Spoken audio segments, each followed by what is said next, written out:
সুন্দর লাগছে না? আপনারা যেভাবে প্যান্ডেলের পিছনে দাঁড়াইছেন আরাম লাগে না? কি আপনারা ছেলের সেবা করবে কিন্তু মায়ের কলিজা কোনো বাধা মানে না। শুধু একটু যদি জানতে পারে বাচ্চা অসুস্থ, মায়ের ঘুম চলে যায়, খানা চলে যায়। গত বছর প্রায় 7 থেকে 8 জন দুষ্কৃতী ধরলো আমাদের গাড়ি, বন্দুকটা ধরলো আমার কপালে এই জায়গায়, আর আমার ড্রাইভারের ধরলো গলায়। কি আছে বার কর। আর বলল কি, বল জয় শ্রীরাম। আমি সামনে বসেছিলাম, যদিও জীবন বাঁচাতে বলা জায়েজ আছে, তারপরে বললাম ভাই টাকা পয়সা যা নেওয়ার নেই, বাচ্চাদের জন্য মিষ্টি কিনেছিলাম বর্ধমান শক্তিগড় থেকে, ওখানকার ল্যাংচা বিখ্যাত মিষ্টি মিহিদানা, সেটুকুও শয়তানেরা নিল। আমি বললাম ওটা বলতে পারবো না, যা নেওয়ার নিয়ে নে। মোবাইল, টাকা পয়সা 23,000 টাকা ছিল ব্যাগে, চেন কেটে আল্লাহর সেই দিন আমার মা আমার ব্যাগে তারা লাগিয়েছে। কারণ আমি তো জলসা করে যেটুকু হাদিয়া যা নিই সেটা গিয়ে মায়ের হাতে তুলে দিই। এমনকি প্রতিদিন জলসাতে বার হওয়ার সময় যে পেট্রোল খরচ সেটাও মায়ের কাছ থেকে চেয়ে তবে নিয়ে যাই। আব্বা মা যতদিন বেঁচে আছেন এইটুকু যেন করতে পারি, দোয়া করবেন।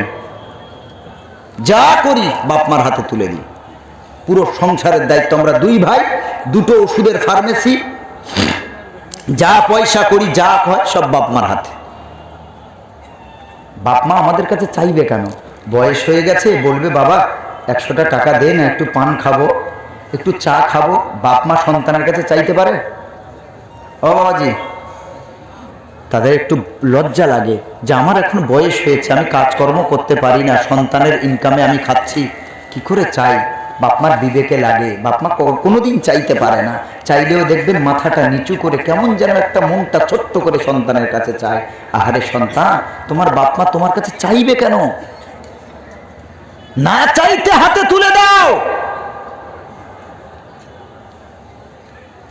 ছোট্টবেলায় তুমি আমি কেঁদেছিলাম, কান্নাটা ক্ষুধার কান্না নাকি পেটের ব্যথার কান্না, নাকি মশা কামড়েছে পিঁপড়া কামড়েছে তার কান্না? কান্নার আওয়াজ শুনে প্রসবিনী মা, জনম দুঃখিনী মা বুঝতে পেরেছিল আমার বাচ্চার কান্নার কারণটা কি। মুখ খুলতে হয়নি, কান্নার ভাষা মা বুঝতে পেরেছিল। আর আজকে তুমি সন্তান বাপমার মুখের দিকে তাকিয়ে বুঝে নিতে পারো না বাপমার কি দরকার? কিসের সন্তান তুমি? ভাইরা আমার, পৃথিবীতে যাদের পিতা মাতা বেঁচে আছে পায়ে হাত রেখে বলি আল্লাহর কসম পিতা মাতাকে নিয়ে ভাগ করবেন না। অনেক সন্তান তো এমনও বলে বাপ মাকে, তোমার কি আমি একা সন্তান, আমি একা তোমারে কেন টানবো? তোমার তো আরো 3 সন্তান 4টা সন্তান আছে, তারা কি 2 মাস 3 মাস করে তোমারে কি খাওয়া দিতে পারে না? এ যুবক ভাই আমার মতো যারা 35 বছর বিলো 40 ইয়ার, যারা 40-এর নিচে যারা আছো, বাপ মাকে অনেকে এমন কথা বলতে শুনেছি, আমি কি তোমার একা সন্তান? তোমার তো আরো সন্তান আছে, তারা কি তোমারে 2 মাস 3 মাস করে খাওয়া দিতে পারে না? ওরে আহাম্মক বেয়াদব, বাপ মাকে নিয়ে তুমি কেন ভাগ করলে? তোমার তো বলার দরকার ছিল আব্বু গো, আম্মু তোমার কোন সন্তান তোমারে দেখলো দেখা লাগবে না, আমি যতদিন আছি আমার কাছে থাকবে, আমার কাছে খাবে, আমার জন্য দোয়া করবে। আল্লাহ আমার যতটুকু দিয়েছে আমরা যেটা খেয়ে বাঁচবো, আব্বা আম্মা তোমাদেরও তা খাওয়াবো। আমরা যে ইমানের কাপড় পরবো, ও আব্বা মা তোমাদেরও তার থেকে ভালো মানের কাপড় পরাবো। এটা তো বলার দরকার ছিল। বাপ মাকে নিয়ে ভাগ করেছো, লজ্জা লাগে না? আরে তোমার বাপ তোমার মতো 7 ভাই 8 ভাই বোন, মানে এক বাবার একাধিক সন্তান, 4 সন্তান 6 সন্তান 8 সন্তানকে একা বাপ রোজগার করে তাদের মুখে খাদ্য তুলে দিয়েছে, তখন তো সন্তানকে ভাগ করেনি যে আমি এতগুলো সন্তান টানতে পারবো না, আমি 2 জনকে টানবো আর 2 জন বাবা তোরা ভিক্ষা করে খা। তারা একবেলা খেয়েছে, একবেলা অনাহারে থেকে সন্তানের মুখে খাবার তুলে দিয়েছে। গরিব সংসার, অসহায়, কে যোগাবে তাদের? নুন আনতে পান্তা ফুরায়, তারা না খেয়ে বাচ্চাদের মুখে খানা তুলেছে। তারপরে সন্তানদের ভাগ করেনি। আর তুমি সন্তানের সাথে পিতামাতাকে ভাগ দেখাচ্ছ যে তোমার বড় ছেলে 2 মাস খাওয়াবে, তোমার দ্বিতীয় ছেলে 2 মাস খাওয়াবে, তোমার তৃতীয় ছেলে 2 মাস খাওয়াবে, আর আমিও তোমার 2 মাস খাওয়াবো। ছি ছি ছি, আস্তাগফিরুল্লাহ। বাপ মাকে নিয়ে যারা ভাগ করবে, আল্লাহর কসম, আমি মনিরুল ইসলাম বলে যাচ্ছি, আল্লাহর নবী সাল্লাল্লাহু আলাইহি সাল্লাম বলেছেন, পৃথিবীর এমন একটা পাপ আছে যেই পাপের শাস্তি আল্লাহ দিতে দেরি করেন না। সেই পাপটা হলো পিতামাতার মনে কষ্ট দেওয়ার পাপ। নবীজির হাদিস বলছে আপনাকে, আল্লাহ নবী বলেছেন এই পাপের শাস্তি আল্লাহ দিতে দেরি করেন না, দ্রুত শাস্তি দেয়। তুমি যদি তোমার বাপ মাকে কষ্ট দাও, তার দ্বিগুণ কষ্ট তোমাকে দুনিয়াতে পেয়েই তবে যেতে হবে। কোন রাস্তা নেই। বাপ মাকে কষ্ট দিয়ে ইমানের মৃত্যু খোদার কসম তোমার হবে না। আল্লাহর নবী বলেন, পিতা মাতারে যারা কষ্ট দেয়, ও যদি নামাজও পড়ে, নামাজ পড়ে পড়ে কপাল যদি কালো করে দেয়, ও যদি মসজিদ বানায়, মাদ্রাসা বানায়, ও যদি এমন করে সাদকা দেয়, যাকাত দেয়, যত পৃথিবীর ভালো কাজ আছে করবে, সমাজ কল্যাণমূলক কাজ করবে, কিন্তু পিতামাতাকে দেখবে না। আল্লাহর নবী বলেন, লা ইয়াহবাতান্না আমালুক, তার যত সওয়াবের কাজ, নামাজের সওয়াব, রোজার সওয়াব, সাদাকার সওয়াব, হজ করার সওয়াব, পৃথিবীর যত সওয়াবের কাজ আছে, পিতামাতা নারাজ থাকার দরুন আল্লাহ সব ভালো কাজগুলো বাতিল করে দেয়, সব শেষ। পক্ষান্তরে আখেরি পয়গম্বর আলাইহিস সালাম বলেন, রিজাল ওয়ালিদি রিজাল্লাহ। পিতা মাতাকে যদি শান্তিতে রাখো, পিতা মাতাকে যদি তুমি সুখে রাখো, আনন্দে রাখো, পিতা মাতাকে তুমি যদি মুচকি হাসাও, পিতা মাতার কলিজায় যদি তুমি শান্তি দাও, পিতা মাতা যেই সন্তানের প্রতি রাজি, আমার আল্লাহ তাআলা তার এই বান্দা বান্দির প্রতি রাজি। পিতা মাতা নারাজ তো আমার আল্লাহ নারাজ। টাকা কোটিপতি হয়েছ, পিতামাতাকে খেতে দাও না, টাকা নিয়ে তুমি হজে যাও, কিন্তু পিতামাতাকে ভাগ করেছ, এই হজ তোমারও কবুল হবে না। ওরে মুসলমান, আল্লাহর কাবা ঘর, নবীজির মদিনা, সবুজ গম্বুজ দেখেছো পয়সা খরচ করে, মনে করেছো হজ তোমার কবুল হয়ে গেছে। কোথা থেকে টাকা ইনকাম করেছো? হালাল না হারাম দেখলে না, তুমি মনে মনে করেছো টাকা খরচ করে হজ করে এসেছি মানে আল্লাহ নিষ্পাপ বানিয়ে দিয়েছে। আখেরি পয়গম্বর বলেন, প্রতিটা ঘরে ঘরে আল্লাহ মক্কা মদিনা দান করেছে। এই মক্কা মদিনার দিকে যদি কোনো সন্তান যতবার মোহব্বতের নজরে, মায়ের নজরে তাকায়, আখেরি পয়গম্বরের ততগুলি আল্লাহ কবুল হজের সওয়াব তার আমলনামায় লিখে দেয়। আল্লাহর নবীর সাহাবী বলছেন, ইয়া রাসূলুল্লাহ, ইয়া হাবিবাল্লাহ, আমি যদি একবার তাকাই, নবী বললেন একটা কবুল হজের সওয়াব। আমি যদি 2 বার তাকাই, নবীজি বললেন 2টা কবুল হজের সওয়াব। আমি যদি 3 বার তাকাই, নবীজি আবার বললেন 3টা কবুল হজের সওয়াব। আমি যদি 100 বার তাকাই গো হাবিব, আল্লাহর নবী বলেন 100টা কবুল হজের সওয়াব আল্লাহ লিখে দেবে। যেই মক্কা মদিনা ঘরে আছে, ওইটাকে একটু সেবা করুন। সেবা তোমার বউ করবে কেন? সে কি তোমার বাপের সেবা করতে এসেছে? তোমার স্ত্রী তো তোমার সেবার জন্য এসেছে। তোমার বাপ মার সেবার জন্য তো তোমার বউ আসেনি। তোমার বাপ মার দায়িত্ব তো তোমারে নিতে হবে, আমার বাপ মার দায়িত্ব তো আমাদেরকে নিতে হবে। বৌমা তো তার স্বামীর খেদমত করতে এসেছে। তোমার মা খেদমত করবে তোমার বাবার। মা যদি না থাকে, তুমি সন্তান খেদমত করবে বাবার, পা মুছিয়ে দেবে, বয়স হয়ে গেলে পাশে বসে খানা খাইয়ে দেবে, কি লাগবে বাপকে জিজ্ঞেস করবে। তোমার বউ বাপের গায়ে হাত দেবে কেন? সে তো তোমার বাবার খেদমত করতে আসেনি। তুমি মনে মনে করছো বাপ মার সাথে রাগারাগি করে 1 বছর বাপ মার সাথে কোনো কথা নেই, কোনো সম্পর্ক নেই। প্রতিদিন আব্বা মা দেখবে এই শীতের সময়ও দরজা জানালা খোলা রাখে সকালে। কখনো কি ভেবেছো কেন? তুমি সন্তান যখন কাজে বার হও, পিছন দিক থেকে তোমার মা জনম দুঃখিনী তোমার একটু দেখতে চায়, দেখে কলিজাটা ঠান্ডা করতে চায়। সারাদিন সারা রাত তুমি তার সাথে একবার মা বলেও ডাকো না।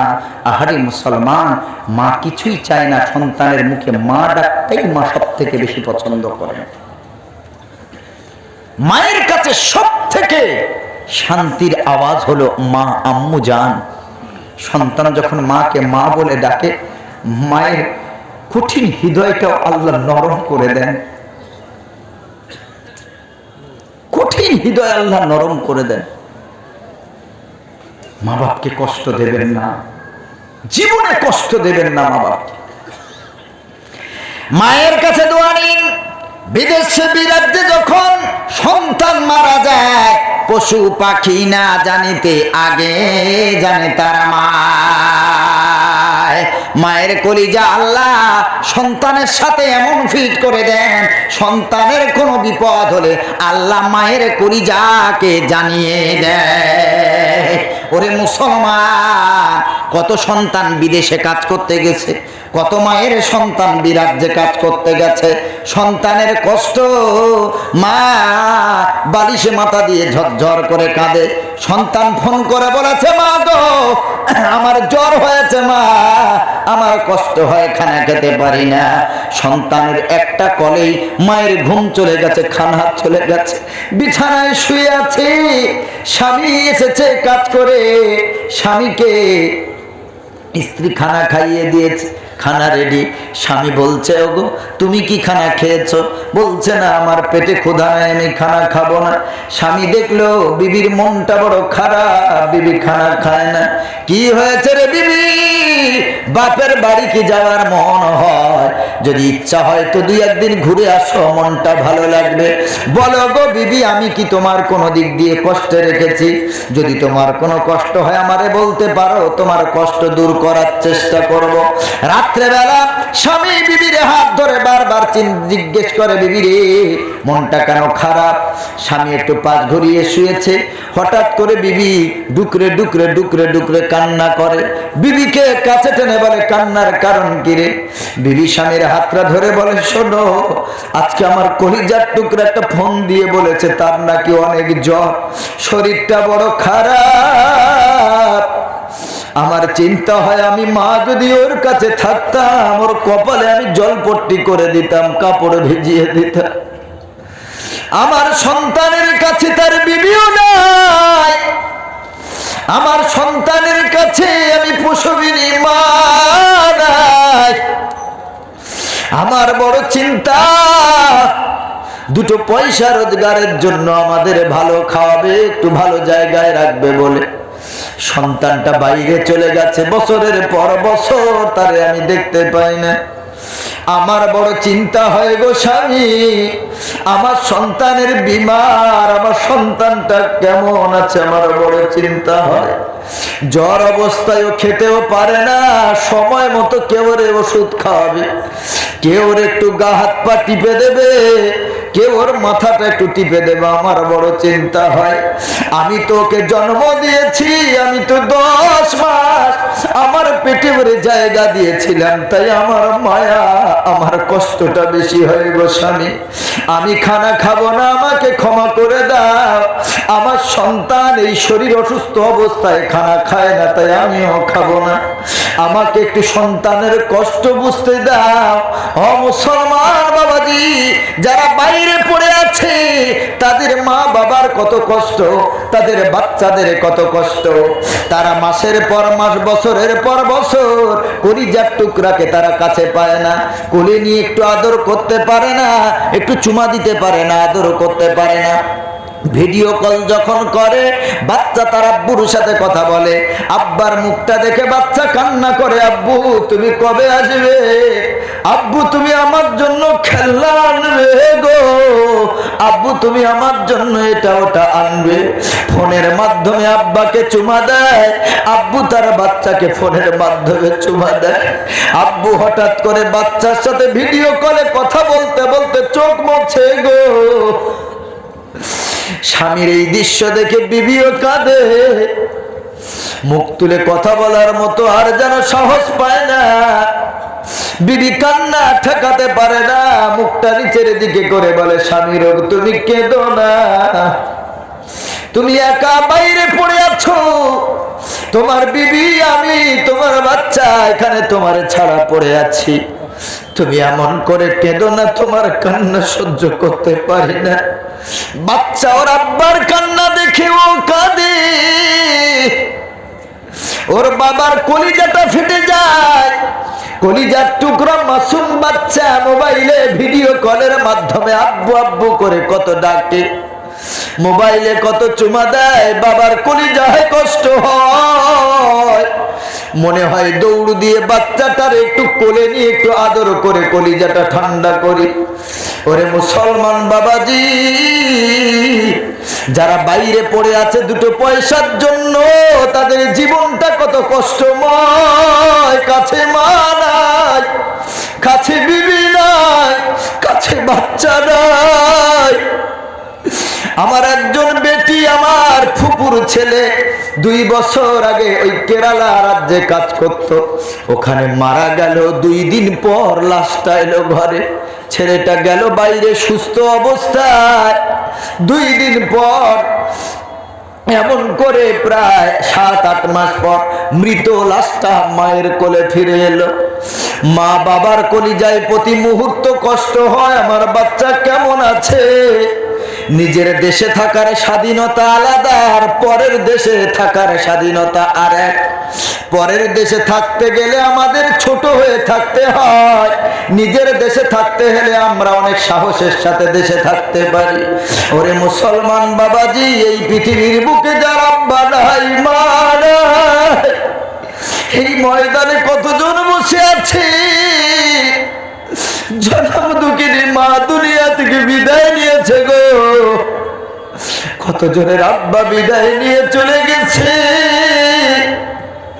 মা বাপ যেই ঘরে থাকতো, তাকাও ওই ঘরটা ফাঁকা হয়ে পড়ে আছে।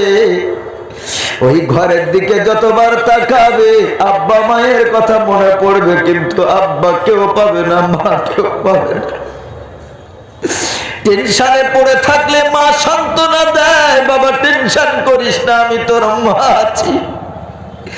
কাজ থেকে ফিরতে যদি 1 ঘন্টা লেট হয়, মা বারবার কল দেয়, বাবা রে আজকে এত লেট হয় কেন? 6টা বেজে গেছে, 7টা বেজে গেছে, এখনো তুমি ঘরে ফেরোনি কেন বাবা? সারাদিন না খেয়ে বসে আছে, আমার কলিজার টুকরা আসবে, কলিজার টুকরার সাথে বসে একসাথে খানা খাবো। সন্তানের 1 ঘন্টা লেট হয়, মা পাগলির মতো হয়ে যায়। কত সন্তান বাইরে কাজ করে, মা দুপুর 1টা-1:30টার দিকে কল করে জিজ্ঞেস করে, বাবা তুমি কি খানা খেয়েছো? সেই সকালবেলা তুমি 12 হয়েছো, তুমি কি খানা খেয়েছো? সন্তান বলে না, খানা খাই নাই, কাজের একটু প্রেশার আছে, একটু লেট হবে খানা খেতে। মা বকা দিয়ে বলে না রে বাবা, তুই আগে খানা খেয়ে নে, তারপরে তুই কাজ করবি, লেট হয় হোক। আধা ঘন্টা পর আবার মা কল দেয়, বাবা খানা খেয়েছিস কিনা বল। আবার ফোনটা ধরে বলে, মা এখনো খানা খাইনি, আমার কাজের প্রেশার আছে, বারবার তুমি কল দিয়ে বিরক্ত করো না। মায়ের কল পেয়ে বাচ্চা বিরক্ত হয়। ও আমার যুবক ভাই, বলো গো আজকের মা নাই, কে আর বিরক্ত তোমারে করবে? তোমার মোবাইল তো আছে, তোমার ওই নাম্বারটাও আছে, কিন্তু তোমার মোবাইলে আজ জীবনে তোমার মা কল দেবে না, আর তোমার বাবা তোমারে কল দেবে না। মোবাইল পড়ে আছে, সবার কল আসবে, বিবির কল, বাচ্চার কল, বন্ধু বান্ধবের কল, কিন্তু জন্ম দুঃখিনী মার কোনদিন ফোন দেবে না। আব্বার কোনদিন ফোন দেবে না গো, কেমন আছি আর কেউ জিজ্ঞেস করবে না। হতে পারে বিয়ে হয়ে গেছে, স্ত্রী আছে, তারপরে পাশের রুমে জনম দুঃখিনী মা থাকে। যদি শোনে বাচ্চার জ্বর, বাচ্চা অসুস্থ, সারা রাত মা ঘুমায় না, বারবার দরজায় আওয়াজ দেয়, বৌমা দরজা খোলো, আমার বাচ্চা কেমন আছে দেখবো। মা জানে যে আমার বৌমা আছে, আমার ছেলের সেবা করবে, কিন্তু মায়ের কলিজা কোনো বাধা মানে না। শুধু একটু যদি জানতে পারে বাচ্চা অসুস্থ, মায়ের ঘুম চলে যায়, খানা চলে যায়। গত বছর ডিসেম্বর মাসের 14 তারিখে আমার বড় একটা অ্যাক্সিডেন্ট হলো। বড় একটা ট্রাকের সাথে জলসা থেকে ফিরতে গিয়ে, নদিয়া ডিস্ট্রিক্ট থেকে ফিরতে গিয়ে শান্তিপুর নামক জায়গায় ব্রিজ থেকে নামতে গিয়ে বড় অ্যাক্সিডেন্ট হলো। কানের হাড় ভেঙে গেল ভিতরে, দাড়ির তলায় 4টা সেলাই হলো, জিভের উল্টো দিকে 4টা সেলাই হলো। কত কষ্ট, আল্লাহর কসম, আমি মনিরুল ইসলাম, আমি জীবনেও ভুলবো না। আমার অ্যাক্সিডেন্ট হওয়ার সাথে সাথে 1 মিনিটও যায় না, আমার জনম দুঃখিনী মা রাত 12:30টাতে আমার কল দিয়েছে। আমার অ্যাক্সিডেন্ট হয়েছে, গোটা শরীর রক্ত, শুধু আমার জ্ঞান আছে, তবে রক্তে ভিজে যাচ্ছি। মোবাইলে দেখলাম মা কল দিয়েছে, ড্রাইভার সুস্থ আছে। আমি ইশারা দিয়ে বললাম, বলিস না আমাদের অবস্থা। কিন্তু আমি অবাক হলাম, আমার অ্যাক্সিডেন্টের সাথে সাথে আমার মা কি করে বুঝতে পারলো। আমার মাকে ড্রাইভার বলল, আমরা ভালো, আমরা আসছি, আমরা বাড়ি ফিরছি, প্রোগ্রাম হয়ে গেছে। মায়ের মন যেন মানে না, বারবার কল দেয়। আমি বুঝতে পেরেছি যে মায়ের কলিজার সাথে আল্লাহ এমন সম্পর্ক সন্তানের দিয়েছে, মা তড়পায়, ছটফট করে। শান্তিপুর হসপিটালে, আর্মি হসপিটালে গিয়ে টিচ করে, ওখানে ব্লাড বন্ধ হয় না, কলকাতা চিত্তরঞ্জন মেডিকেল কলেজ হসপিটালে ট্রান্সফার করলো। ইনজেকশনের পর ইনজেকশন, কত কষ্ট। সিটি স্ক্যান হলো ব্রেনের। সবকিছু হওয়ার পর বাড়িতে যখন ঢুকলাম, সকাল 7টা বাজে। শুধু আমার ছোট ভাইকে বলেছিলাম, ছোট ভাই 2-1জনকে নিয়ে বাড়িতে, কাউকে জানাই নাই। গাড়ি ভাড়া করে এসে আমরা ফিরলাম বাড়ি। সকাল 7টা বাজে, গাড়ির আওয়াজ শুনে আমার মা দৌড় দিয়ে এসেছে। আমার মারে কেউ জানাই নাই। দৌড় দিয়ে এসে দেখে সকলের গায়ে জামা আছে, আমার গায়ে জামা নাই। বলে, বাবা তোর গায়ে জামা নাই কেন? আমার ভাই কাঁদতে কাঁদতে বলল, ভাইজানের অ্যাক্সিডেন্ট হয়েছে। আল্লাহর কসম, ওর আল্লাহ সাক্ষী গো, আমার প্রসবিনী মা, আমার জনম দুঃখিনী মা দৌড় দিয়ে এসে আমার বুকে জড়িয়ে ধরে হাউ মাউ করে কাঁদতে লেগেছি। আর বলছে, বাবা রে, আমি তোকে 12:30টার পর থেকে আমি একটু ঘুমাইনি। আমি চিন্তা, আমার যেন কলিজায় কেমন একটা কষ্ট হয়, কেন যেন মনে হয় তোর কিছু হয়েছে। বাবারে আমার, মা-বাপকে কখনো কষ্ট দিও না। মা বাপ হলো খুঁটি, মা হলো ছাদ। এই দুটো যার নাই, তার সবকিছু বাদ। আজকে যাদের মা নাই, বাবা নাই, কবরস্থানের সামনে গিয়ে মা মা বলে 1000বার কাঁদলেও, খোকা বলে, আব্বা বলে আর কেউ ডাকে সাড়া দেবে না। আব্বা জানকে 1000বার যদি আব্বু আব্বু করে ডাকো, আল্লাহর কসম আর একবারের জন্য আমাদের খোকা বলে, আব্বু বলে সাড়া দেবে না। বাপ মাকে কষ্ট দিও না, কতজনের বাপ মা চলে গেছে, কতজনের আব্বা মা অসুস্থ।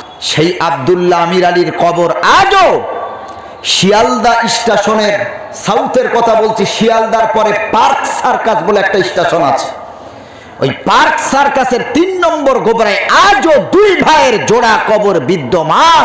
যদি কখনো কলকাতায় যান, পার্ক সার্কাসের 3 নম্বর গোবরায় গিয়ে একটু কবর জিয়ারত করে আসবেন। আজও সেই শহীদানের কবর আছে যারা ঈমান বিক্রি করেনি। সোনার মদিনার ওই মসজিদে হাকে বেলাল রাজা,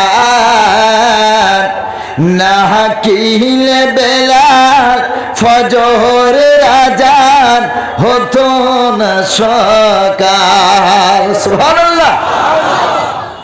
আরে কালো বেলাল কেউ নাই, বাপ নাই, মা নাই, গোটা জিন্দেগিটা দাসত্বের জীবন কেটে গেল। আমার নবী বলছেন, এ বেলাল তোর কেউ নেই, আমি আছি তোর সব। জোরে বলেন না সুবহানাল্লাহ। আমি আছি, তোর দাসত্বের জীবন থেকে আমি রাসূল মুক্তি করেছি, তুই আমার কাছে থাকবি বেলাল। তোর কেউ নেই তো কি হয়েছে, আমি তো আছি। কত মায়া নবী।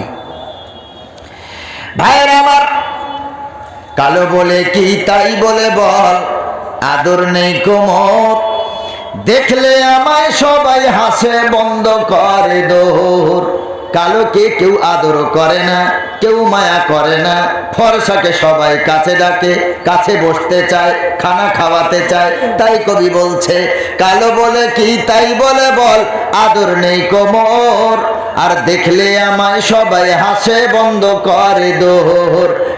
কালো কোকিল কালো, কালো মাথার চুল, মাগো আমি কালো হয়ে কি করেছি ভুল। নয়নের কালি কালো, কালো চাঁদের বুড়ি, নয়নের কালি কালো, কালো চাঁদের বুড়ি, আর কালো সুরমা চোখে দিলে মনটা যায় ভরি। কালো কাবার গেলাপ মাগো, কালো কালির কোরআন, আর কালো বেলাল দিলে আজান জুড়িয়ে যেত পরাণ। কালো গাভীর দুধের গুণ বলে কতজন, কালো গাভীর দুধের গুণ বলে কতজন, আর কালো নারীর মধুর জবান পাগল করে মন। নারে তাকবীর, নারে তাকবীর। কালো হয়েছি তো কি হয়েছে, কালো জগতের আলো। মদিনা আমার প্রাণের মদিনা, সব ভুলিব কিন্তু তোমায় ভুলতে পারি না, সব ভুলিব কিন্তু তোমায় ভুলতে পারি না।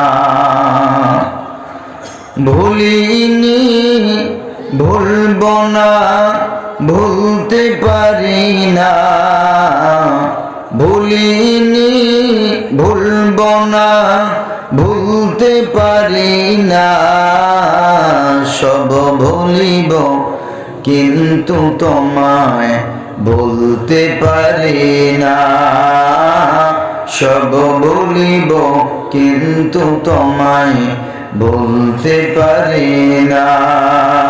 ভুলে যেতে চাইলেও ভোলা যায় না, ভুলে যেতে চাইলেও ভোলা যায় না।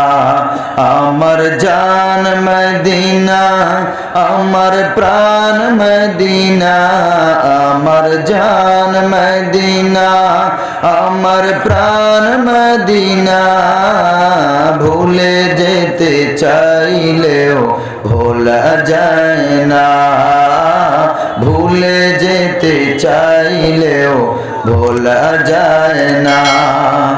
বেজিনার স্মৃতি গুলি ভাবি বারে বার, কবে আমি দেখা পাবো রোজা তোমার।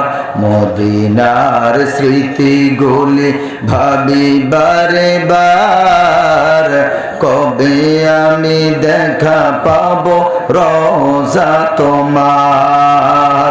প্রিয় নবীর প্রেমে আমি হলাম দিওয়ানা, প্রিয় নবীর প্রেমে আমি হলাম দিওয়ানা, ভুলে যেতে চাইলেও ভোলা যায় না, ভুলে যেতে চাইলেও ভোলা যায় না।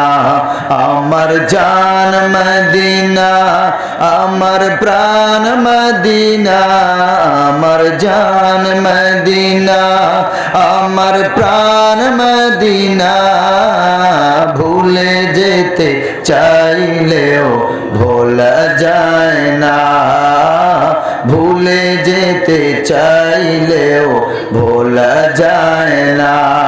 আল্লাহ সর্বপ্রথম আমার সর্বপ্রকার স্তব স্তুতি প্রশংসা উপাসনা আরাধনা বন্দনা নিবেদন করি পুত পবিত্র আল্লাহ সুবহানাহু ওয়া তাআলার জন্য, যিনি আদি অনন্ত চিরস্থায়ী চিরঞ্জীব, যিনি অধর অমর অক্ষয় অব্যয়, যিনি জলে স্থলে অনুতে পরমাণুতে খেসরে ভূসরে আসমান ও জমিনে যে আল্লাহ তাআলা ইলমান কুদরতান বিরাজমান, সেই মহান গরিয়ান সর্বশক্তিমান পুত পবিত্র আল্লাহ সুবহানাহু ওয়া তাআলা, যিনি এই ঠান্ডার রাতে আল্লাহ তাআলা আমাদেরকে আরামের বিছানা থেকে দূর করিয়ে নিয়ে জান্নাতের বাগিচায় যে আল্লাহ তাআলা আমাদের মাগফিরাত করবেন, ক্ষমা করবেন, এই উদ্দেশ্যে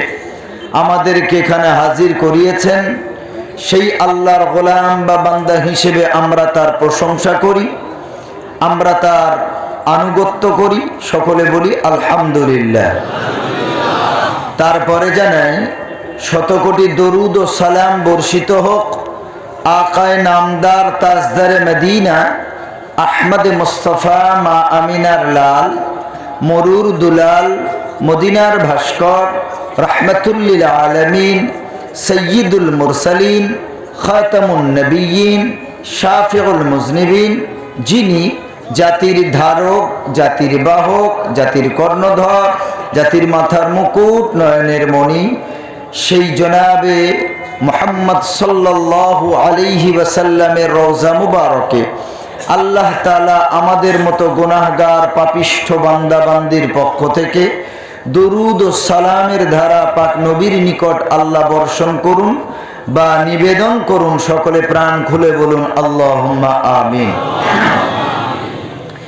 আল্লাহ তাআলা কালামে পাকের ভিতরে বলেন, যারা ঈমানদার হবে আল্লাহ তাদেরকে 5 ধরনের পরীক্ষা নেবেন। কয় ধরনের বাবাজি?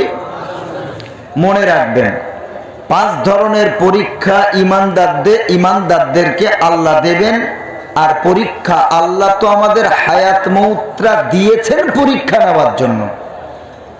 আমাদের হায়াত, আমরা যে বেঁচে আছি আবার মরব, এই যে বাঁচা আর মরা, হায়াত আর মৃত্যু, এই দুটো আল্লাহ দিয়েছেন কিসের জন্য? ইমতিহান নেওয়ার জন্য। কিসের জন্য বলেন? পরীক্ষা নেওয়ার জন্য, এক্সাম নেওয়ার জন্য। এমনি আল্লাহ হায়াত দিলেন, মৃত্যু দিলেন, 10 বছর 20 বছর 50 বছর 60 বছর 70 বছর 80 বছর 100 বছর খেয়ে দিয়ে নামাজ না পড়ে মা বাপকে খানা না দিয়ে খেদমত না করে আল্লাহর জান্নাতে চলে যাব। জান্নাত কি মামার বাড়ি নাকি? এত সোজা? আল্লাহ রাব্বুল আলামিন বলেন 29 নম্বর পারা 1 নম্বর সূরা মুলকের ভিতরে আল্লাহ রাব্বুল আলামিন বলেন, আল্লাযী খালাকাল মাউতা ওয়াল হায়াতা লিয়াবলুয়াকুম আইয়ুকুম আহসানু আমালা।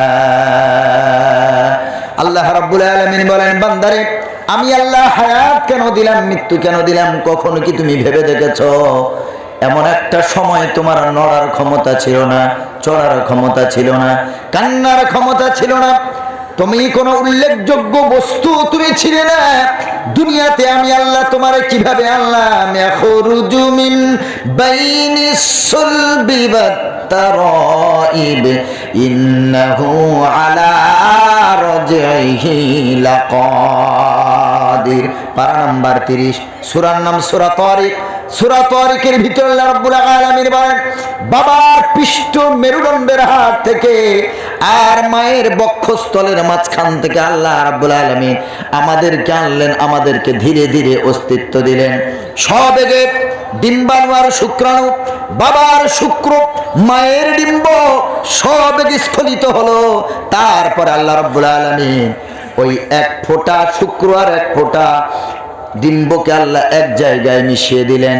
মেশাবার পর আল্লাহ ওই দুটো মিশিয়ে আরো এক ফোঁটা বানালেন। সেই এক ফোঁটার অস্তিত্ব আমরা, আমি এবং আপনি। আল্লাহ রাব্বুল আলামিন বলেন, হাল আতা আলাল ইনসানি হিনুম মিনাদ দাহরি লাম ইয়াকুন শাইআম মাযকুরা ইন্না খলাকনাল ইনসানা মিন নুতফাতিন আমশাজ নাবতালিহি ফাজআলনাহু সামিআন বাসীরা। সুবহানাল্লাহ পড়েন। আল্লাহ তাআলা বলেন, বান্দা দুনিয়াতে আসার আগে কোথায় তুমি ছিলে? তোমার সৃষ্টির উৎস তুমি জানো? কিভাবে আমি আল্লাহ তোমার অস্তিত্বে এনেছি? তোমার তো কোনো অস্তিত্ব ছিল না। কিভাবে আমি আল্লাহ তোমার দিলাম আনলাম?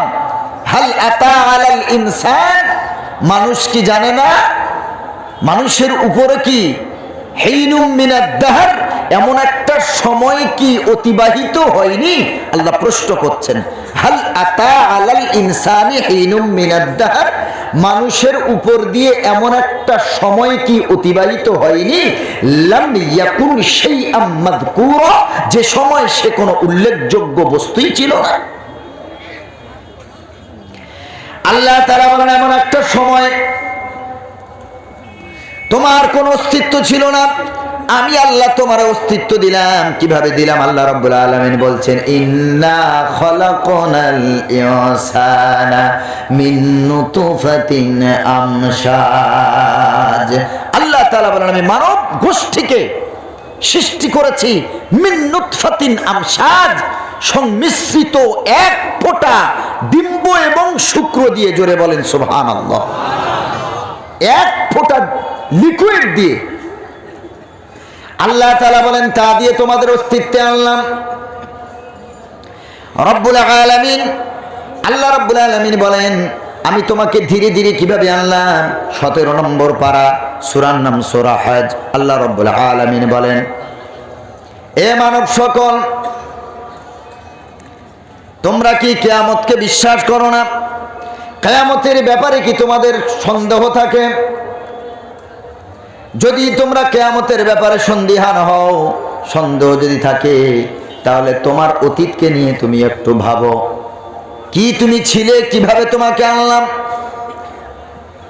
আল্লাহ রাব্বুল আলামিন বলেন, ইয়া আইয়ুহান নাস ইন কুনতুম ফি রাইবিন মিনাল বাস ফাইন্না খলাকনাকুম মিন তুরাবিন সুম্মা মিন নুতফাতিন সুম্মা মিন আলাকাতিন সুম্মা মিন মুযগাতিন মুখাল্লাকা ওয়া গায়রি মুখাল্লাকাতিন লিনুবাইয়িনা লাকুম ওয়া নুকিররু ফিল আরহামি মা নাশাউ ইলা আজালিন মুসাম্মা সুম্মা নুখরিজুকুম তিফলা সুম্মা লিতাবলুগু আশুদ্দাকুম। 21 নম্বর পারা আবার আল্লাহ, 24 নম্বর পারা আবার আল্লাহ বলেন, সুম্মা লিতাকুনু শুয়ুখা। আবার আল্লাহ 17 পারায় বলেন, ওয়া মিনকুম মান ইয়াতাওয়াফা ওয়া মিনকুম মান ইউরাদ্দু ইলা আরযালিল উমুরি লিকাই লা ইয়ালামা বা'দা ইলমিন শাইআ ইন্নাহু আলিমুন কাদির। সুবহানাল্লাহ। আল্লাহ তাআলা গোটা আয়াতটাতে কিভাবে আমাদের অস্তিত্ব দিলেন। প্রথম পৃথিবীর আমরা কেউ মাটির তৈরি না, আমরা কেউ, জোরে বলেন, মাটির তৈরি না। কেবলমাত্র সরাসরি মাটির তৈরি ছিলেন একজন, তার নাম কি? জোরে বলেন। মিশকাত শরীফের 100 নম্বর হাদিস, আল্লাহর নবীকে যখন প্রশ্ন করা হলো মানুষ কেন কালো হয়, মানুষ কেন ফর্সা হয়, এই প্রশ্নের জবাব দিতে গিয়ে আখেরি পয়গম্বর আলাইহিস সালাতু ওয়াস সালাম তিনি বললেন, ও সাহাবীরা শুনে নাও, আল্লাহ রাব্বুল আলামিন ইন্নাল্লাহা খালাকা আদামা মিন কবদাতিন কবদাহা ওয়া মিন জামিইল আরদি, আল্লাহ রাব্বুল আলামিন নিজ হাতের এক মুষ্টি মাটি দ্বারা, সারা দুনিয়ার সব জায়গার মাটি দ্বারা আল্লাহ তাআলা আদম নবীকে বানালেন। সুবহানাল্লাহ। আল্লাহ তাআলা নিজ হাতে মানব গোষ্ঠীকে বানিয়েছেন। সুবহানাল্লাহ পড়েন। প্রথম তো আদম নবী, তারপরে তো আমরা। আল্লাহ সব কিছুকে সৃষ্টি করলেন 6 দিনে, আর আদম নবীকে আল্লাহ বানালেন 40 দিনে। জোরে বলেন সুবহানাল্লাহ। কত দিনে বানালেন? সূরার নাম সূরা আরাফ, পারা নাম্বার 9। আল্লাহ রাব্বুল আলামিন বলেন ওয়াইদ আখাযা রাব্বুকা মিন বানি, আয়াত নাম্বার 172। আল্লাহ রাব্বুল আলামিন বলেন ওয়াইদ আখাযা রাব্বুকা মিন বানি আদামা মিন যুহুরিহিম যুররিয়াতাহুম ওয়া আশহাদাহুম আলা আনফুসিহিম আলাস্তু বিরাব্বিকুম ক্বালু বালা শাহিদনা আন তাকুলু ইয়াওমাল কিয়ামাতি ইন্না কুন্না আন হাদা গাফিলিন। এই সূরা আরাফের 172 নম্বর আয়াতের তাফসীর ইবনে কাসির খুলে দেখবেন, লেখা হয়েছে আল্লাহ রাব্বুল আলামিন সমস্ত ধরনের মাটি দ্বারা আদম নবীকে বানালেন। মাটি প্রধানত 3 প্রকার। কত প্রকার বলেন? তারপর এক এক প্রকারের আরো ভাগ আছে। এঁটেল মাটি আছে, দোআঁশ মাটি আছে, উর্বর মাটি আছে, কালো মাটি আছে, লাল মাটি আছে, বালি মাটি আছে, পলি মাটি আছে। আছে না? আদম নবী আলাইহিস সালামের শরীরে আল্লাহ সব কালারের, সব বৈশিষ্ট্যের মাটি দিয়েছিলেন। এই কারণে বাবার ভিতরে সব বৈশিষ্ট্যের অধিকারী আব্বাজান আদম নবী আলাইহিস সালাম। আমরাও বাবার বৈশিষ্ট্য নিয়ে এসেছি। কেউ কালো মাটির হয়েছি, কেউ ফর্সা মাটির হয়েছি, কেউ একটু নরম মাটির হয়েছি, কেউ একটু গরম মাটির হয়েছি। সুবহানাল্লাহ পড়ে। সব মানুষ কি ফর্সা? আরে আমি মনিরুল ইসলাম, আমার মতো কালো অনেকে আছে না? নাই। কেউ আমাদের দিকে দেখতে চায় না। আমরা কালো বলে মানুষ নাক ছিটকায়, অস্পৃশ্যতা। কালো ফর্সার কাছে যায় না, এক প্লেটে খানা খায় না, ওর দিকে তাকায় না, ঘৃণা করে। আর কালো বেলালের আজান না হলে সূর্য ওঠে না। সুবহানাল্লাহ পড়েন।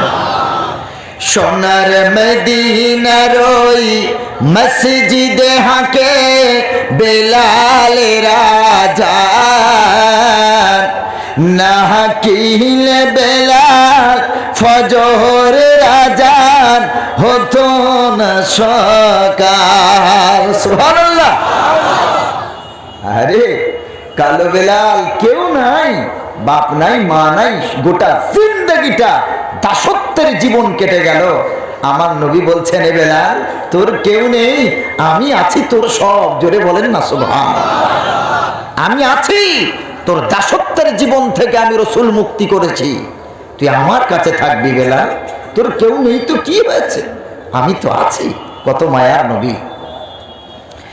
ভাইয়েরা আমার, কালো বলে কি তাই বলে বল, আদর নেই কোমর, দেখলে আমায় সবাই হাসে বন্ধ করে দোর।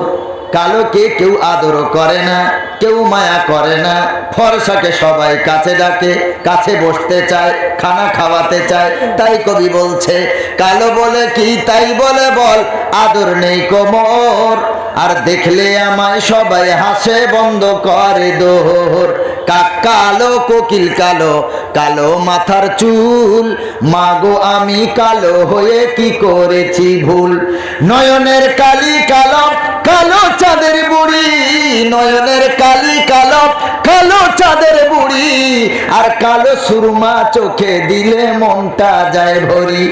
কালো কাবার গেলাপ মাগো, কালো কালির কোরআন, আর কালো বেলাল দিলে আজান জুড়িয়ে যেত পরাণ। কালো গাভীর দুধের গুণ বলে কতজন, কালো গাভীর দুধের গুণ বলে কতজন, আর কালো নারীর মধুর জবান পাগল করে মন। নারে তাকবীর, নারে তাকবীর। কালো হয়েছি তো কি হয়েছে, কালো জগতের আলো। আল্লাহর দেওয়া ফি আইয়ি সূরাতিন মা শাআ রাক্কাবাক।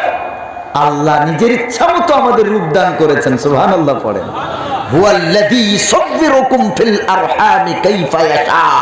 মায়ের পেটে আল্লাহ যেমন ইচ্ছা আমাদেরকে তিনি রূপ দান করেছেন। সুবহানাল্লাহ।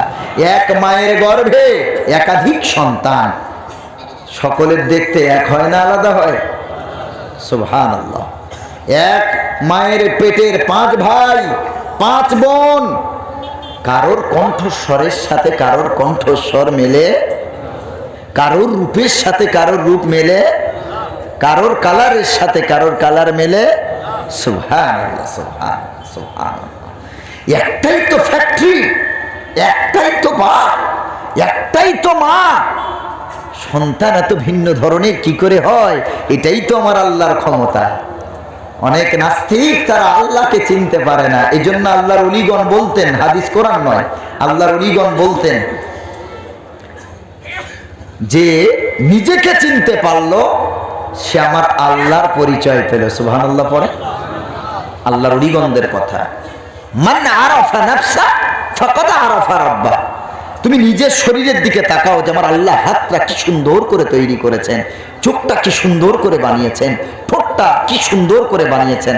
আল্লাহ বারবার তো আল্লাহর নিয়ামতের স্মরণ করে আল্লাহ জিজ্ঞেস করলেন, আলাম নাজআল লাহু আইনাইন। পারা নাম্বার 30, সূরার নাম সূরা বালাদ। আল্লাহ তাআলা জিজ্ঞেস করছেন, আলাম নাজআল লাহু আইনাইন, আমি কি তোমাকে দুটো চোখ দিইনি? ওয়ালিসানান, আমি কি তোমাকে জিহবা দান করিনি? ওয়াশাফাতাইন, আমি কি দুটো ঠোঁট দিইনি? সুবহানাল্লাহ। আল্লাহ কেন এই কথাগুলো বললেন? আল্লাহ বোঝাতে চান, আফালা তাতাফাক্কারুন, আফালা তাসমাউন, আফালা তাতাদাব্বারুন, আফালা তাকিলুন। কেন কোরআন নিয়ে গবেষণা করো না? কেন কোরআন নিয়ে চিন্তা ফিকির করো না? কেন কোরআন শোনো না?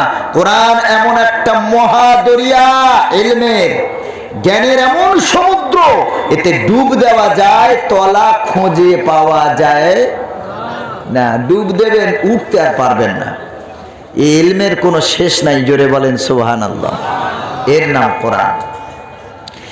আল্লাহ তাআলা বলেন, হে বান্দা, আমি আল্লাহ তোমার রূপ দিয়েছি আমার ইচ্ছা মতো। যতদিন ইচ্ছা তোমার মায়ের গর্ভে রেখেছি। আমি তোমাদেরকে বাচ্চার আকারে দুনিয়াতে এনেছি। তারপর থুম্মা লিতাবলুগু আশুদ্দাকুম, কাউকে আমি আল্লাহ যুবক অবস্থা দিয়ে দান করেছি। আবার আমি আল্লাহ কাউকে বার্ধক্য দান করেছি। থুম্মা রাদাদনাহু আসফালা সাফিলিন, কিশোরকাল, বাল্যকাল, যৌবনকাল, বৃদ্ধকাল, এইভাবে আল্লাহ চক্রাকারে আল্লাহ অনেককে ঘুরিয়ে আনবেন। আল্লাহ রাব্বুল আলামিন বলেন, বান্দারে আমি আল্লাহ তোমার এভাবে ধীরে ধীরে অস্তিত্বে এনেছি। আল্লাহ আমাদের বড় মায়া করেন, বড় ভালোবাসেন। তাই 6 দিনে না, আল্লাহ 40 দিনে বানালেন। কতদিন গো? 40 দিন। শুধু মাটির একটা স্ট্রাকচার করে আল্লাহ রেখে দিলেন। চোখ, নাক, কান, মাথা, পা, হাত সব বানালেন। 40 দিন ধরে নরম মাটি, কাদা মাটি, সব মাটি এক জায়গায় করে 40 দিন ধরে মাটিটাকে শুকানো হলো। এই জন্য সূরা রহমানে আল্লাহ তাআলা বলেন, খলাকাল ইনসানা মিন সলসালিন কাল ফাখার। খনখনে আওয়াজওয়ালা মাটি দিয়ে আল্লাহ ইনসান বলে ইন্ডিকেট করা হয়েছে আদম নবী আলাইহিস সালামকে। যে আদম নবীকে পোড়া মাটি অর্থাৎ খনখনে মাটি দ্বারা তৈরি করা হয়েছে। খনখনে মাটিটাও সঠিক, শুধু মাটিটাও সঠিক, নরম মাটিটাও সঠিক, সবগুলো সঠিক। কেমন? আল্লাহ যখন প্রথম স্ট্রাকচার বানালেন তখন মাটিটা ছিল নরম। এরপরে আল্লাহ 40 দিন ধরে ওইটাকে পাকালেন। সুবহানাল্লাহ পড়েন।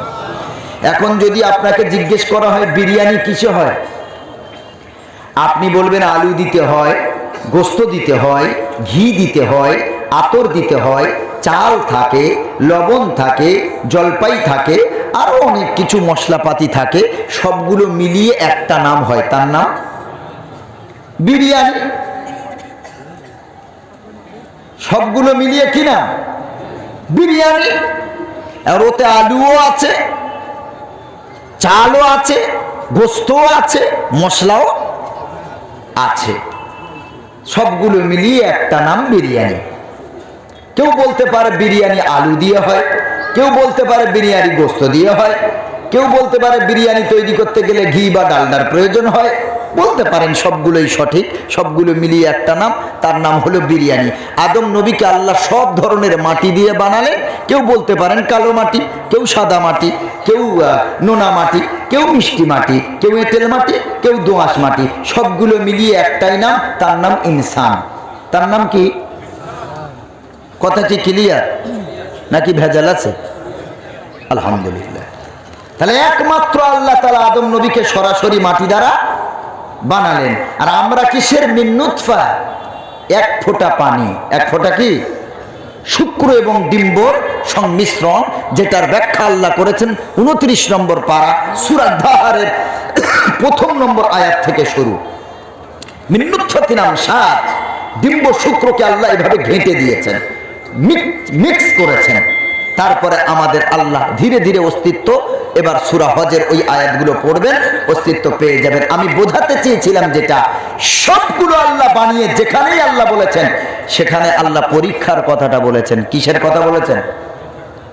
পরীক্ষার কথা। যেখানে আল্লাহ হায়াত মউতের কথা বললেন, আল্লাযী খালাকাল মাউতা ওয়াল হায়াতা লিয়াবলুয়াকুম, আল্লাহ বললেন আমি হায়াত এবং মৃত্যু দিয়েছি পরীক্ষা করার জন্য। কিসের জন্য? কি পরীক্ষা নেবেন আল্লাহ? আইয়ুকুম আহসানু আমালা, আমি দেখতে চাই তোমাদের ভিতরে কর্মে শ্রেষ্ঠ কে, আমলে শ্রেষ্ঠ কে, ভালো কাজ সব থেকে বেশি করে কে শ্রেষ্ঠত্ব অর্জন করেছে, এইটা পরীক্ষা করার জন্য হায়াত মউত দিলেন। এরপরে আল্লাহ তাআলা বলেন, সূরা দাহারের ওই আয়াতেও ফলো করেন, আল্লাহ বলেন আমি শুক্র আর ডিম্বকে এক জায়গায় মিশিয়ে তোমাদেরকে অস্তিত্বে এনেছি। লিয়াবলু, আল্লাহ রাব্বুল আলামিন বলেন হাল আতা আলাল ইনসানি হিনুম মিনাদ দাহরি লাম ইয়াকুন শাইআম মাযকুরা ইন্না খালাকনাল ইনসানা মিন নুতফাতিন আমশাজিন নাবতালি।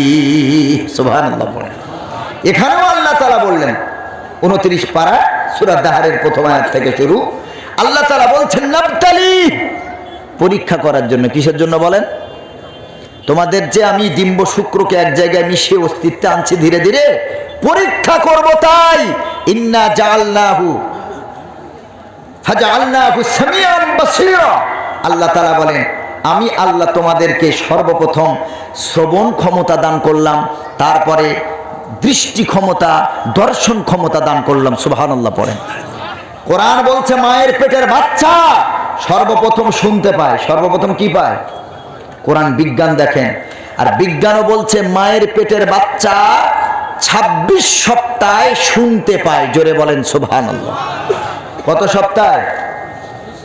26 সপ্তাহে শুনতে পায়, 28 সপ্তাহে দেখতে পায়।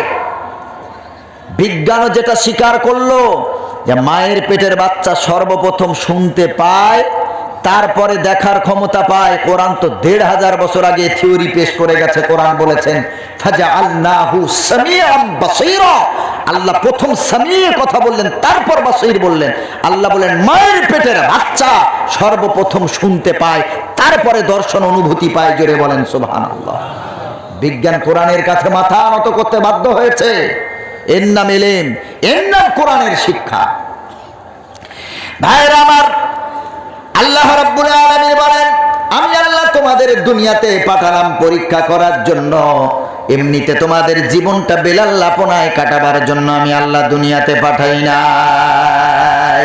পৃথিবীর বুকে সব থেকে বেশি পরীক্ষা দিয়েছিলেন নবীগণ। কারা? নবীদের মতো পরীক্ষা পৃথিবীর মাটিতে কেউ দিতে পারেন নাই। আল্লাহ রাব্বুল আলামিন তামাম নবীদেরকে আল্লাহ অনেক কষ্ট দিয়ে ঈমানের আল্লাহ পরীক্ষা নিয়েছেন, সবরের পরীক্ষা। আল্লাহ তাআলা বলেন আমি যাকে ভালোবাসি, যারা সবরকারী, ধৈর্য ধারণকারী, আমি আল্লাহ 5টা পরীক্ষা আমি আল্লাহ তাদের নেব। 1 নম্বর আল্লাহ রাব্বুল আলামিন বলেন, আল্লাহ রাব্বুল আলামিন বলেন আমি আল্লাহ বিশাইইন মিনাল খাউফ, 1 নম্বর পরীক্ষা নেব, ভয় দিয়ে পরীক্ষা নেব। 1 নম্বর পরীক্ষা ভয়। ইমানদার যদি হও, ইমান বাঁচাতে গিয়ে জেল খাটতে হতে পারে। হতে পারে না? পারে না? ছেলে যেতে হতে পারে, জীবন দেওয়া লাগতে পারে। আল্লাহ বলে, হে ইমানদার, আমি আল্লাহ তোমাদের ইমানের পরীক্ষা ভয় দিয়ে আমি আল্লাহ নেব। শত্রুর ভয়, দস্যুর ভয়, গুন্ডাদের ভয়, খুনিদের ভয়, দুনিয়ার ভয়, কবরের ভয়। বান্দারে, যারা ইমানদার হবে আমি আল্লাহ প্রথম নম্বর ভয় দিয়ে পরীক্ষা নেব রে বান্দা। নবীজির নামে একটি বই লেখা হয়েছিল, ওই বইটির নাম ছিল রঙ্গিলায়ে রাসূল। ফার্সি ভাষায় লেখা হলো রঙ্গিলায়ে রাসূল, তার মানে হলো রসূলের রঙিন জীবন। আম্মাজান আয়েশাতুল হুমায়রা রাদিয়াল্লাহু তাআলা আনহা আর নবীজির বৈবাহিক সম্পর্ক নিয়ে একটা কলঙ্কিত করা হলো বই লিখে। সারা ভারতবর্ষের মুসলমানেরা আন্দোলন করলো, মিছিল করলো, কোনো উপকার হলো না। পাকিস্তানের পেশোয়া নামক জায়গায় বসে থাকা দুই আল্লাহর বান্দা, একজনের নাম ছিল আব্দুল্লাহ আর একজনের নাম ছিল আমির আলী। মা খানা বেড়েছে। আব্দুল্লাহ আমির আলী হঠাৎ করে উর্দু পত্রিকায় এই খবর শিরোনামে দেখলো, কলকাতার কোন একজন আল্লাহর নবীর নামে বই লিখেছে, এর প্রতিবাদ করতে হবে। খানা সবে মুখে তুলবে না, রে মা আর খানা খাবো না, যতক্ষণ নবীর পায়ের তলার কামড়ানো কুত্তাটাকে না মারতে পারবো ততক্ষণ খানা খাবো না। মা গো, ব্যাগ গুছিয়ে দাও। ও আসামের করিমগঞ্জের মুসলমান, ও শ্রীভূমির মুসলমান, মা কেমন দেখে? মা সন্তানদের ব্যাগ গুছিয়ে দিয়েছে, যা রে বাবা যা, বেঁচে থাকলে গাজী হয়ে ফিরবি, আর যদি নবীর পায়ের তলার কুত্তাটাকে মারতে গিয়ে যদি নিজেদের জীবন যায় তো শহীদের মৃত্যু বরণ করবি। আমি তোদের মা, শহীদের মা বলে কিয়ামতের দিন গর্ববোধ করব। ভাইরা আমার, আব্দুল্লাহ আমির আলী ব্যাগ গুছিয়ে দিয়েছে, দুই সন্তানকে মা ব্যাগের ভিতরে ভোজালি দিয়ে দিয়েছে। এরপরে বলল, যাও কলিকাতার ময়দানে চলে যাও। কলিকাতার সিনেমা হলে উঠলো, বইটা লিখলো, তারপরে ওটা থেকে একটা নাটক বানানো হয়েছিল। কলকাতার সিনেমা হলে চলবে এই সিনেমা। কে ডিরেক্টর? খোঁজ নিয়ে ডিরেক্টরের সাথে দেখা, তখন অলরেডি শো চলছে, অর্ধেক হয়ে গেছে। এরপরে বলল, কোথা থেকে এসেছো? বলল, আমরা পাকিস্তানের পেশোয়া থেকে এসেছি। কে এই ফিল্মের ডিরেক্টর? তাকে আমরা হাদিয়া দিতে চাই, গিফট করতে চাই, উপহার দিতে চাই, আমরা এসেছি। বলল, যাও, উপর তলায় তিনি বসে আছেন। এরপরে আব্দুল্লাহ আমির আলী গোলাপের মতো ফুটফুটে আল্লাহর বান্দা, সিংহ শাবক, দুইজন কাঁধে ব্যাগ নিয়ে চলে গেল উপরে। দাঁড়িয়ে গেল ডিরেক্টর, ধন্যবাদ জানালেন। এরপরে ডিরেক্টর বসে গেছে, বলল, তোমার জন্য গিফট এনেছি। নবীর নামে এত সুন্দর একটি বই লিখেছো, এত সুন্দর একটা ফটোশুট করেছো, বই করেছো, এজন্য আমরা সুদূর পাকিস্তানের পেশোয়া থেকে এসেছি আপনার জন্য উপহার নিয়ে। ডিরেক্টর হাত পেতে বসে আছে, দাও উপহার দাও, দাও উপহার দাও। দুই ভাই ব্যাগের চেন টেনে ভোজালি বার করে, একজন কোমরে আঘাত করেছে আর একজন ঘাড়ে আঘাত করেছে। কোমর থেকে দুটুকরো হয়ে পড়ে গেল, আর শরীর থেকে মুন্ডুটা আলাদা হয়ে ছিটকে পড়ে গেছে। রক্তরাঙা হাত, রক্তরঞ্জিত হাত, রক্তরাঙা কাপড়। কলকাতার সড়কতে দুইজন তলবার ভোজালি উঁচু করে যখন চলে যায়, মুসলমানেরা বলল, আয় আব্দুল্লাহ আয়, আমির আলী আয়, হাত ধুয়ে নে, তলোয়ার ভোজালি ফেঁকে ফেলে দে, আমরা তোদের পক্ষে সাক্ষী দেব, তোদের কোনো শাস্তি হবে না। আব্দুল্লাহ আমির আলী বলল, না, মিথ্যার আশ্রয় নেব না। সাথে সাথে জাল গাড়ি চলে এলো, অ্যারেস্ট করা হলো। দুইজনকে যখন তুলবে আপনার কাঠে গড়ায়, মুসলমানেরা বলল, আব্দুল্লাহ রে, আমির আলী রে, একটা বার তোরা বলবি তোরা খুন করিসনি, কতল করিসনি। আমরা ভারতবর্ষ 750 বছর রাজত্ব করেছি, আমাদের কথা তারা মেনে নিতে বাধ্য হবে। বল একবার কথা মেনে নে। আব্দুল্লাহ আমির আলী যেন কোনো কথা শুনতে পায় না। তাদের কাঠ গড়ায় দাঁড় করানো হলো। জিজ্ঞেস করা হলো, তোমরা কি ডিরেক্টরকে হত্যা করেছ? আব্দুল্লাহ আমির আলী দীপ্ত কণ্ঠে বজ্র কণ্ঠে বলল, আমরা ডিরেক্টর নয়, আমার নবীর পায়ের তলায় কামড়ানো কুত্তাটাকে দুনিয়া থেকে নিপাত করেছি। ফাঁসির অর্ডার হয়ে গেল, সকাল 10টায় ফাঁসি হবে। আব্দুল্লাহ ছিল বড়, আমির আলী ছিল ছোট, দুইজনকে দুটো আলাদা আলাদা কক্ষে রাখা হলো। বড় ভাই ছোট ভাইয়ের, বড় দাদা ছোট ভাইয়ের মুখ দেখতে পায় না, ছোট ভাই বড় দাদার মুখ দেখতে পায় না। ফাঁসি দেওয়া যেদিন ফাঁসি হবে, প্রথম বলল সকাল 10টায় ফাঁসি হবে, তারপরে বলল যদি সকাল 10টায় ফাঁসি দিই মুসলমানেরা বিক্ষোভ করবে, জেল ভাঙচুর করবে, থানা ভাঙচুর করবে, দরকার নাই, ভোর 4টায় ফাঁসি দেব। মুসলমানেরা যখন ঘুমিয়ে পড়বে, এই সময় আমরা গোপনে ফাঁসির কাজটা ছেড়ে দেব। এরপরে ফাঁসির একদিন আগে আব্দুল্লাহ আমির আলীকে গিয়ে বলা হচ্ছে, বলো তোমরা কি খেতে চাও, কি পড়তে চাও, যদি সুন্দরী নারী চাও দেওয়া হবে, টাকা পয়সা যদি চাও দেওয়া হবে, পরিবারের সাথে যদি দেখা করতে চাও দেওয়া হবে, শুধু জীবন ভিক্ষা ছাড়া যা তোমরা চাইবে তা তোমাদের দেওয়া হবে। আব্দুল্লাহ ছিল বড়, কেঁদে কেঁদে বলল, শোনো হে শাসক, আমি টাকা চাই না, বিবি চাই না, পৃথিবীর কারোর সাথে দেখা করতে চাই না, তবে বহু মাস আমাদের দুই ভাইকে আলাদা আলাদা রুমে রেখেছো, কারো মুখ দেখতে দাও নাই। শেষ একটা ইচ্ছা, আমার ছোট ভাইকে আমার রুমে দাও, অথবা আমাকে আমার ছোট ভাইয়ের রুমে দাও। আমরা মৃত্যুর আগে দুই ভাই দুজনকে একটু নয়ন ভরে দেখে নিতে চাই। আমির আলীকে বড় দাদার রুমে দেওয়া হলো। দাদার রুম খুলে যখন ঢুকতেছে, আব্দুল্লাহ উঠে দাঁড়িয়েছে, হাউমাউ করে হাত দুটো পেতে বলে, আহায় আমির আলী আয়, আমার বুকে আয় রে ছোট ভাই, আমার কলিজার টুকরা আয়, কাঁদিস না, মন খারাপ করিস না, আমাদের তো শহীদের মৃত্যু হবে, নবীজির সম্মান বাঁচাতে ফাঁসির কাস্টে, ফাঁসির ধরিতে আমরা ঝুলব, চিন্তা নাই রে ভাই, কাঁদিস না। আমির আলী বলল, দাদা রে, আমি মৃত্যুর ভয় করি না, যারা ইমানদার হবে, আল্লাহ রাব্বুল আলামিন বলেন, ওয়ালা তাহিনু ওয়ালা তাহজানু ওয়া আনতুমুল আলাউনা ইন কুনতুম মুমিনিন।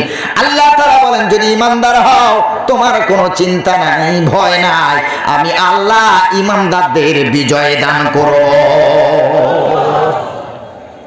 ভাইরা আমার, আমির আলী দাদাকে বুকে জড়িয়ে ধরে বলছে, দাদা রে, আমি মৃত্যুর ভয়ে কাঁদি না, এত মাস পরে তোমার সাথে আমার দেখা, আমি আমার আবেগকে কন্ট্রোল না করতে পেরে এমন করে কান্না করতেছি। আব্দুল্লাহ বলে, ভাই রে, আর একটা দিন আমাদের হাতে, আর আমাদের কাছে সময় নেই, কান্নার সময় নাই, আয় আমির আলী আয়, দুজন মিলে আল্লাহর কাছে দোয়া করি, আয়, যেই নবীর সম্মান বাঁচাতে গিয়ে জীবন দিতে চলেছে, ওই নবীকে একবার স্বপ্নে দেখতে চাই। আব্দুল্লাহ আল্লাহর কাছে হাত তুলেছে জেলের ঘরে, আল্লাহ, তোমার নবীর সম্মান বাঁচাতে ফাঁসির দড়িতে ঝুলবো দুই ভাই, যেই নবীর সম্মান বাঁচানোর জন্য পাকিস্তান থেকে কলকাতায় এসেছি, আল্লাহ সেই মায়ানা নবী, নূরের নবীটারে একটু দেখাও। আল্লাহর নবীর আল্লাহর কাছে দোয়া করতে করতে দুই ভাই হেলান দিয়ে ঘুমিয়ে পড়েছে জেলের রুমে। নবীজি এলেন, দেখে দেখে হেঁকে হেঁকে বলে, আয় আমির আলী আয়, আয় আব্দুল্লাহ আয়, আয় আমার উম্মত আয়, আজ আমি নবী আমার সম্মান বাঁচিয়েছিস রে, আয়, আমি নবী পবিত্র পানি এনেছি, একটু মুখটা হা কর, আমার হাতের পানি পান করবি, মৃত্যুর কষ্ট হবে না। নবীজির হাতের পানি পান করলেন, নবীজিকে তারা স্বপ্নে জিয়ারত করলেন, ঘুম ভেঙে গেল। এরপরে গভীর রাত, ভোর 4টে তখন বাজলো না, ঘুম ভেঙে গেল। দুইজন দরজাতে আওয়াজ দেয়, লাথি মারে। প্রহরী চলে এলো, বলল, কি হয়েছে, কেন ডিস্টার্ব করো, তোমাদের ফাঁসি তো ভোর 4টে হবে।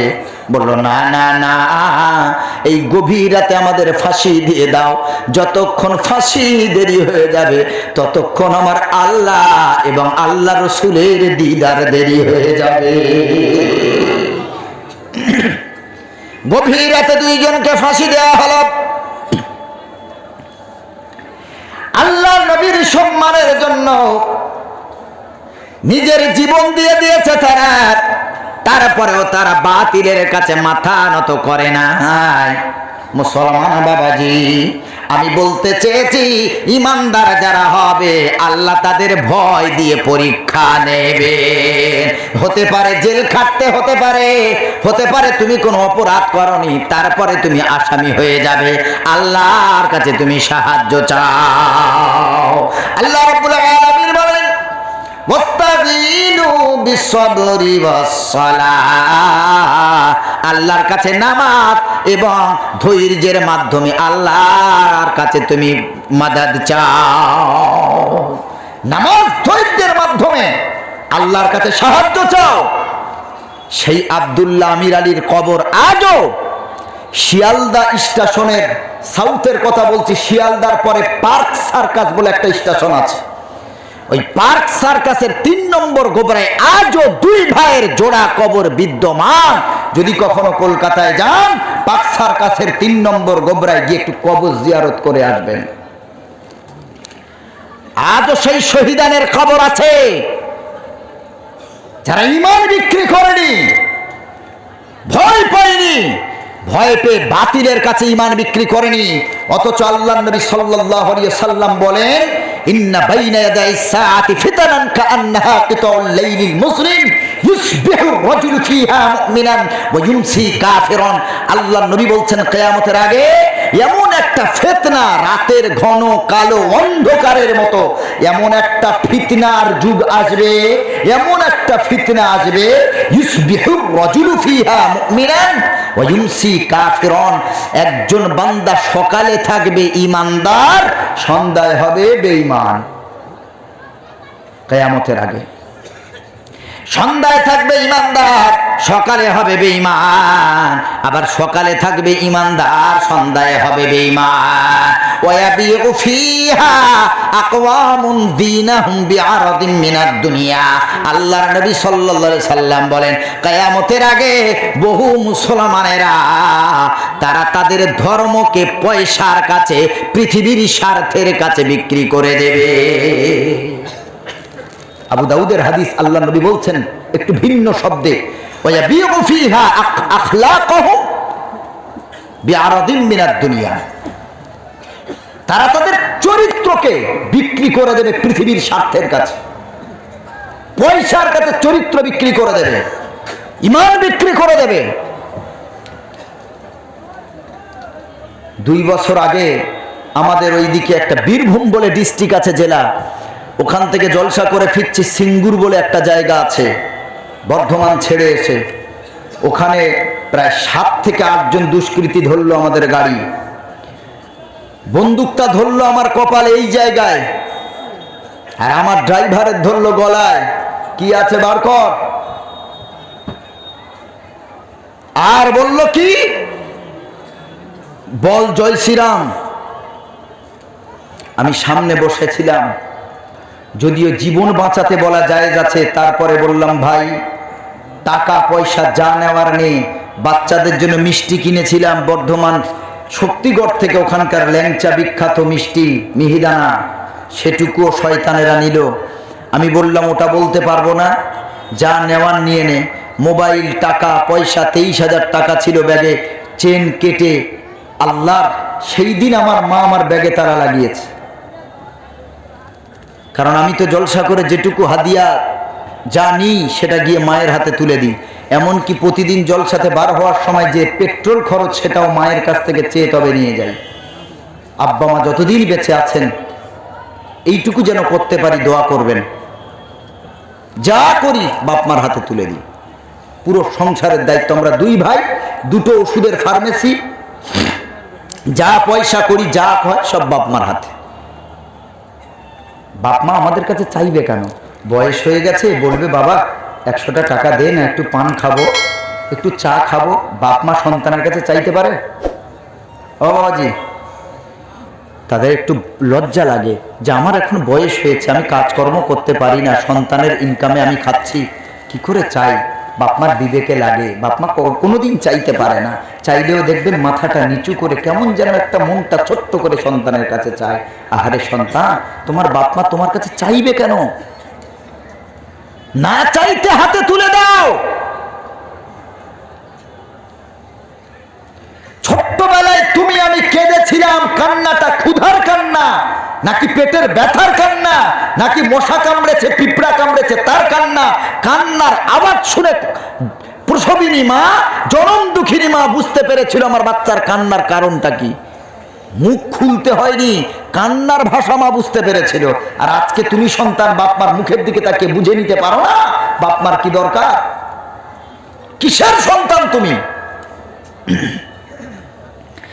ভাইরা আমার, পৃথিবীতে যাদের পিতা মাতা বেঁচে আছে পায়ে হাত রেখে বলি আল্লাহর কসম, পিতা মাতাকে নিয়ে ভাগ করবেন না। অনেক সন্তান তো এমনও বলে বাপ মাকে, তোমার কি আমি একা সন্তান, আমি একা তোমারে কেন টানবো? তোমার তো আরো 3 সন্তান 4টা সন্তান আছে, তারা কি 2 মাস 3 মাস করে তোমারে কি খাওয়া দিতে পারে না? এ যুবক ভাই আমার মতো যারা 35 বছর বিলো 40 ইয়ার, যারা 40-এর নিচে যারা আছো, বাপ মাকে অনেকে এমন কথা বলতে শুনেছি, আমি কি তোমার একা সন্তান, তোমার তো আরো সন্তান আছে, তারা কি তোমারে 2 মাস 3 মাস করে খাওয়া দিতে পারে না? ওরে আহাম্মক বেয়াদব, বাপ মাকে নিয়ে তুমি কেন ভাগ করলে? তোমার তো বলার দরকার ছিল, আব্বু গো আম্মু তোমার কোন সন্তান তোমারে দেখলো দেখা লাগবে না, আমি যতদিন আছি আমার কাছে থাকবে, আমার কাছে খাবে, আমার জন্য দোয়া করবে, আল্লাহ আমার যতটুকু দিয়েছে আমরা যেটা খেয়ে বাঁচবো, আব্বা আম্মা তোমাদেরও তা খাওয়াবো, আমরা যে ইমানের কাপড় পরবো ও আব্বা মা তোমাদেরও তার থেকে ভালো মানের কাপড় পরাবো। এটা তো বলার দরকার ছিল। বাপ মাকে নিয়ে ভাগ করেছো, লজ্জা লাগে না?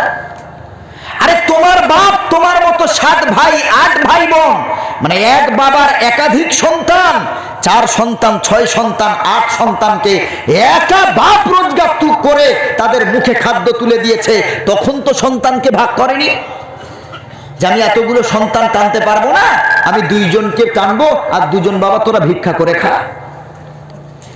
তারা একবেলা খেয়েছে, একবেলা অনাহারে থেকে সন্তানের মুখে খাবার তুলে দিয়েছে।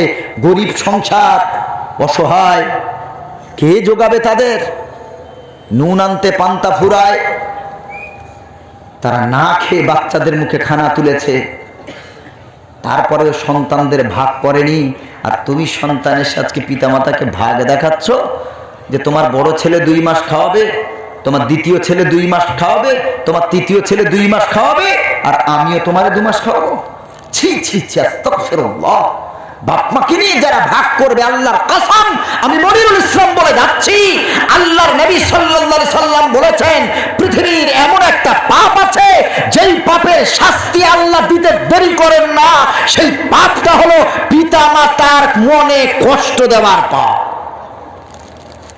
নবীজির হাদিস বলছে আপনাকে, আল্লাহ নবী বলেছেন এই পাপের শাস্তি আল্লাহ দিতে দেরি করেন না, দ্রুত শাস্তি দেয়। তুমি যদি তোমার বাপ মাকে কষ্ট দাও, তার দ্বিগুণ কষ্ট তোমাকে দুনিয়াতে পেয়েই তবে যেতে হবে, কোনো রাস্তা নেই। বাপ মাকে কষ্ট দিয়ে ইমানের মৃত্যু খোদার কসম তোমার হবে না। আল্লাহর নবী বলেন পিতা মাতারে যারা কষ্ট দেয়, ও যদি নামাজও পড়ে, নামাজ পড়ে পড়ে কপাল যদি কালো করে দেয়, ও যদি মসজিদ বানায় মাদ্রাসা বানায়, ও যদি এমন করে সাদকা দেয় যাকাত দেয়, যত পৃথিবীর ভালো কাজ আছে করবে, সমাজ কল্যাণমূলক কাজ করবে, কিন্তু পিতামাতাকে দেখবে না। আল্লাহর নবী বলেন লা ইয়াহবাতান্না আমালুক, তার যত সওয়াবের কাজ, নামাজের সওয়াব, রোজার সওয়াব, সাদাকার সওয়াব, হজ করার সওয়াব, পৃথিবীর যত সওয়াবের কাজ আছে, পিতামাতা নারাজ থাকার দরুন আল্লাহ সব ভালো কাজগুলো বাতিল করে দেয়, সব শেষ। পক্ষান্তরে আখেরি পয়গম্বর আলাইহিস সালাম বলেন রিজাল ওয়ালিদি রিজাল্লাহ, পিতা মাতাকে যদি শান্তিতে রাখো, পিতা মাতাকে যদি তুমি সুখে রাখো, আনন্দে রাখো, পিতা মাতাকে তুমি যদি মুচকি হাসাও, পিতা মাতার কলিজায় যদি তুমি শান্তি দাও, পিতা মাতা যেই সন্তানের প্রতি রাজি, আমার আল্লাহ তাআলা তার এই বান্দা বান্দির প্রতি রাজি। পিতা মাতা নারাজ তো আমার আল্লাহ নারাজ। টাকা কোটিপতি হয়েছ, পিতা মাতাকে খেতে দাও না, টাকা নিয়ে তুমি হজে যাও, কিন্তু পিতা মাতাকে ভাগ করেছ, এই হজ তোমারও কবুল হবে না। ওরে মুসলমান, আল্লাহর কাবা ঘর, নবীজির মদিনা, সবুজ গম্বাদ দেখেছো পয়সা খরচ করে, মনে করেছো হজ তোমার কবুল হয়ে গেছে। কোথা থেকে টাকা ইনকাম করেছো? হালাল না হারাম দেখলে না, তুমি মনে মনে করেছো টাকা খরচ করে হজ করে এসেছি মানে আল্লাহ নিষ্পাপ বানিয়ে দিয়েছে। আখেরি পয়গম্বর বলেন প্রতিটা ঘরে ঘরে আল্লাহ মক্কা মদিনা দান করেছে। এই মক্কা মদিনার দিকে যদি কোনো সন্তান যতবার মোহব্বতের নজরে, মায়ের নজরে তাকায়, আখেরি পয়গম্বরের ততগুলি আল্লাহ কবুল হজের সওয়াব তার আমলনামায় লিখে দেয়। আল্লাহর নবীর সাহাবী বলছেন, ইয়া রাসূলুল্লাহ, ইয়া হাবিবাল্লাহ, আমি যদি একবার তাকাই, নবী বললেন একটা কবুল হজের সওয়াব। আমি যদি দুইবার তাকাই, নবীজি বললেন দুইটা কবুল হজের সওয়াব। আমি যদি তিনবার তাকাই, নবীজি আবার বললেন তিনটা কবুল হজের সওয়াব। আমি যদি 100 বার তাকাই গো হাবিব, আল্লাহর নবী বলেন 100টা কবুল হজের সওয়াব আল্লাহ লিখে দেবে। যেই মক্কা মদিনা ঘরে আছে, ওইটাকে একটু সেবা করুন। সেবা তোমার বউ করবে কেন? সে কি তোমার বাপের সেবা করতে এসেছে? তোমার স্ত্রী তো তোমার সেবার জন্য এসেছে। তোমার বাপ মার সেবার জন্য তো তোমার বউ আসেনি। তোমার বাপ মার দায়িত্ব তো তোমারে নিতে হবে, আমার বাপ মার দায়িত্ব তো আমাদেরকে নিতে হবে। বৌমা তো তার স্বামীর খেদমত করতে এসেছে। তোমার মা খেদমত করবে তোমার বাবার। মা যদি না থাকে, তুমি সন্তান খেদমত করবে বাবার, পা মুছিয়ে দেবে, বয়স হয়ে গেলে পাশে বসে খানা খাইয়ে দেবে, কি লাগবে বাপকে জিজ্ঞেস করবে। তোমার বউ বাপের গায়ে হাত দেবে কেন? সে তো তোমার বাবার খেদমত করতে আসেনি। তুমি মনে মনে করছো বাপ মার সাথে রাগারাগি করে 1 বছর বাপ মার সাথে কোনো কথা নেই, কোনো সম্পর্ক নেই। প্রতিদিন আব্বা মা দেখবে এই শীতের সময়ও দরজা জানালা খোলা রাখে সকালে। কখনো কি ভেবেছো কেন? তুমি সন্তান যখন কাজে বার হও, পিছন দিক থেকে তোমার মা জনম দুঃখিনী তোমার একটু দেখতে চায়, দেখে কলিজাটা ঠান্ডা করতে চায়। সারাদিন সারা রাত তুমি তার সাথে একবার মা বলেও ডাকো না। আহারে মুসলমান, মা কিছুই চায় না, সন্তানের মুখে মা ডাকটাই মা সব থেকে বেশি পছন্দ করে। মায়ের কাছে সব থেকে শান্তির আওয়াজ হলো মা, আম্মু জান। সন্তান যখন মাকে মা বলে ডাকে, মায়ের কঠিন হৃদয়টাও আল্লাহ নরম করে দেন। কঠিন হৃদয় আল্লাহ নরম করে দেন। মা বাপকে কষ্ট দেবেন না, জীবনে কষ্ট দেবেন না মা বাপকে। মায়ের কাছে দোয়া নিন। বিদেশে বিরাজ্যে যখন সন্তান মারা যায়, পশু পাখি না জানিতে আগে জানে তার মা। মায়ের কলিজা আল্লাহ সন্তানের সাথে এমন ফিট করে দেন, সন্তানের কোনো বিপদ হলে আল্লাহ মায়ের কলিজাকে জানিয়ে দেয়। ওরে মুসলমান, কত সন্তান বিদেশে কাজ করতে গেছে, কত মায়ের সন্তান বিরাজ্যে কাজ করতে গেছে। সন্তানের কষ্ট, মা বালিশে মাথা দিয়ে ঝরঝর করে কাঁদে। সন্তান ফোন করে বলেছে, মা গো আমার জ্বর হয়েছে, মা আমার কষ্ট হয়, খানা খেতে পারি না। সন্তানের একটা কলেই মায়ের ঘুম চলে গেছে, খানা চলে গেছে, বিছানায় শুয়ে আছে। স্বামী এসেছে কাজ করে, স্বামীকে স্ত্রী খানা খাইয়ে দিয়েছে, খানা রেডি। স্বামী বলছে, ওগো তুমি কি খানা খেয়েছো? বলছে, না আমার পেটে ক্ষুধা নাই, আমি খানা খাবো না। স্বামী দেখলো বিবির মনটা বড় খারাপ, বিবি খানা খায় না। কি হয়েছে রে বিবি? বাপের বাড়ি কি যাওয়ার মন হয়? যদি ইচ্ছা হয় তো 2 একদিন ঘুরে আসো, মনটা ভালো লাগবে। বলো গো বিবি, আমি কি তোমার কোনো দিক দিয়ে কষ্টে রেখেছি? যদি তোমার কোনো কষ্ট হয় আমারে বলতে পারো, তোমার কষ্ট দূর করার চেষ্টা করব। রাত্রেবেলা স্বামী বিবির হাত ধরে বারবার জিজ্ঞেস করে, বিবি রে মনটা কেন খারাপ? স্বামী একটু পাশ ঘুরিয়ে শুয়েছে, হঠাৎ করে বিবি ডুকরে ডুকরে ডুকরে ডুকরে কান্না করে। বিবিকে কাছে টেনে বলে, কান্নার কারণ কি রে? বিবি স্বামীর হাতটা ধরে বলে, শোনো, আজকে আমার কলিজার টুকরা একটা ফোন দিয়ে বলেছে তার নাকি অনেক জ্বর, শরীরটা বড় খারাপ। আমার চিন্তা হয় আমি মা যদি ওর কাছে থাকতাম, ওর কপালে আমি জলপট্টি করে দিতাম, কাপড় ভিজিয়ে দিতাম। আমার সন্তানের কাছে তার বিবিও নাই, আমার সন্তানের কাছে আমি প্রসবিনী মা নাই।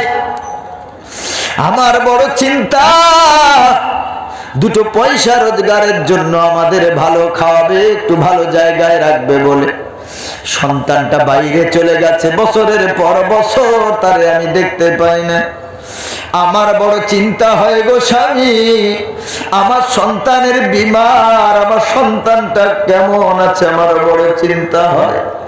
জ্বর অবস্থায়ও খেতেও পারে না, সময় মতো কেউ রে ওষুধ খাওয়াবে, কেউ রে একটু গা হাত পা টিপে দেবে, কেউ ওর মাথাটা একটু টিপে দেবে। আমার বড় চিন্তা হয়, আমি তো ওকে জন্ম দিয়েছি, আমি তো 10 মাস আমার পেটে ভরে জায়গা দিয়েছিলাম, তাই আমার মায়া, আমার কষ্টটা বেশি হয়ে গো স্বামী। আমি খানা খাবো না, আমাকে ক্ষমা করে দাও। আমার সন্তান এই শরীর অসুস্থ অবস্থায় খানা খায় না, তাই আমিও খাবো না। আমাকে একটু সন্তানের কষ্ট বুঝতে দাও। ও মুসলমান বাবাজি, যারা বাইরে পড়ে আছে তাদের মা বাবার কত কষ্ট, তাদের বাচ্চাদের কত কষ্ট। তারা মাসের পর মাস, বছরের পর বছর কলিজার টুকরাকে তারা কাছে পায় না, কোলে নিয়ে একটু আদর করতে পারে না, একটু চুমা দিতে পারে না, আদর করতে পারে না। ভিডিও কল যখন করে বাচ্চা তার আব্বুর সাথে কথা বলে, আব্বার মুখটা দেখে বাচ্চা কান্না করে, আব্বু তুমি কবে আসবে? আব্বু তুমি আমার জন্য খেলনা আনবে গো, আব্বু তুমি আমার জন্য এটা ওটা আনবে। ফোনের মাধ্যমে আব্বাকে চুমা দেয়, আব্বু তার বাচ্চাকে ফোনের মাধ্যমে চুমা দেয়। আব্বু হঠাৎ করে বাচ্চার সাথে ভিডিও কলে কথা বলতে বলতে চোখ মুছে গো। স্বামীর এই দৃশ্য দেখে বিবিও কাঁদে, মুখ তুলে কথা বলার মতো আর যেন সাহস পায় না। বিবি কান্না ঠেকাতে পারে না, মুখটা নিচের দিকে করে বলে, স্বামীর তুমি কেঁদো না, তুমি একা বাইরে পড়ে আছো, তোমার বিবি আমি, তোমার বাচ্চা এখানে তোমার ছাড়া পড়ে আছি, তুমি এমন করে কেঁদো না, তোমার কান্না সহ্য করতে পারি না। বাচ্চা ওর আব্বার কান্না দেখে ও কাঁদে, ওর বাবার কলিজাটা ফেটে যায়। কলিজার টুকরা মাসুম বাচ্চা মোবাইলে ভিডিও কলের মাধ্যমে আব্বু আব্বু করে কত ডাকে, মোবাইলে কত চুমা দেয়, বাবার কলিজায় কষ্ট হয়। মনে হয় দৌড় দিয়ে বাচ্চাটার একটু কোলে নিয়ে একটু আদর করে কলিজাটা ঠান্ডা করি। ওরে মুসলমান বাবাজি, যারা বাইরে পড়ে আছে 2 পয়সার জন্য, তাদের জীবনটা কত কষ্টময়। কাছে মা নাই, কাছে বিবি নাই, কাছে বাচ্চা নাই। আমার একজন বেটি, আমার ফুপুর ছেলে 2 বছর আগে ওই কেরালা রাজ্যে কাজ করত, ওখানে মারা গেল। 2 দিন পর লাশটা এলো ঘরে। ছেলেটা গেল বাইরে সুস্থ অবস্থায়, 2 দিন পর এমন করে প্রায় 7-8 মাস পর মৃত লাশটা মায়ের কোলে ফিরে এলো। মা বাবার কলিজায় প্রতি মুহূর্ত কষ্ট হয়, আমার বাচ্চা কেমন আছে। নিজের দেশে থাকার স্বাধীনতা আলাদা, আর পরের দেশে থাকার স্বাধীনতা আরেক।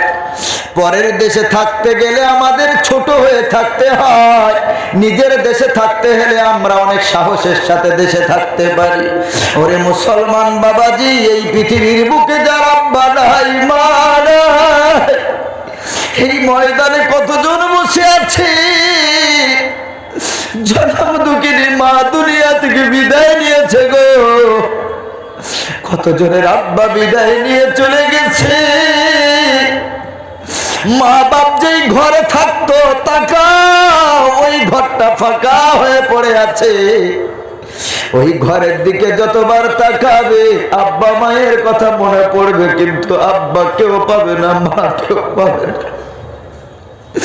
টেনশনে পড়ে থাকলে মা সান্ত্বনা দেয়, বাবা টেনশন করিস না, আমি তোর মা আছি।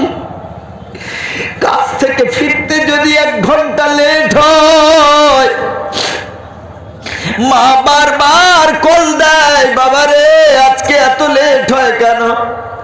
6টা বেজে গেছে, 7টা বেজে গেছে, এখনো তুমি ঘরে ফেরোনি কেন বাবা?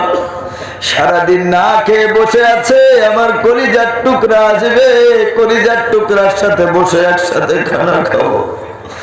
সন্তানের 1 ঘন্টা লেট হয়, মা পাগলির মতো হয়ে যায়।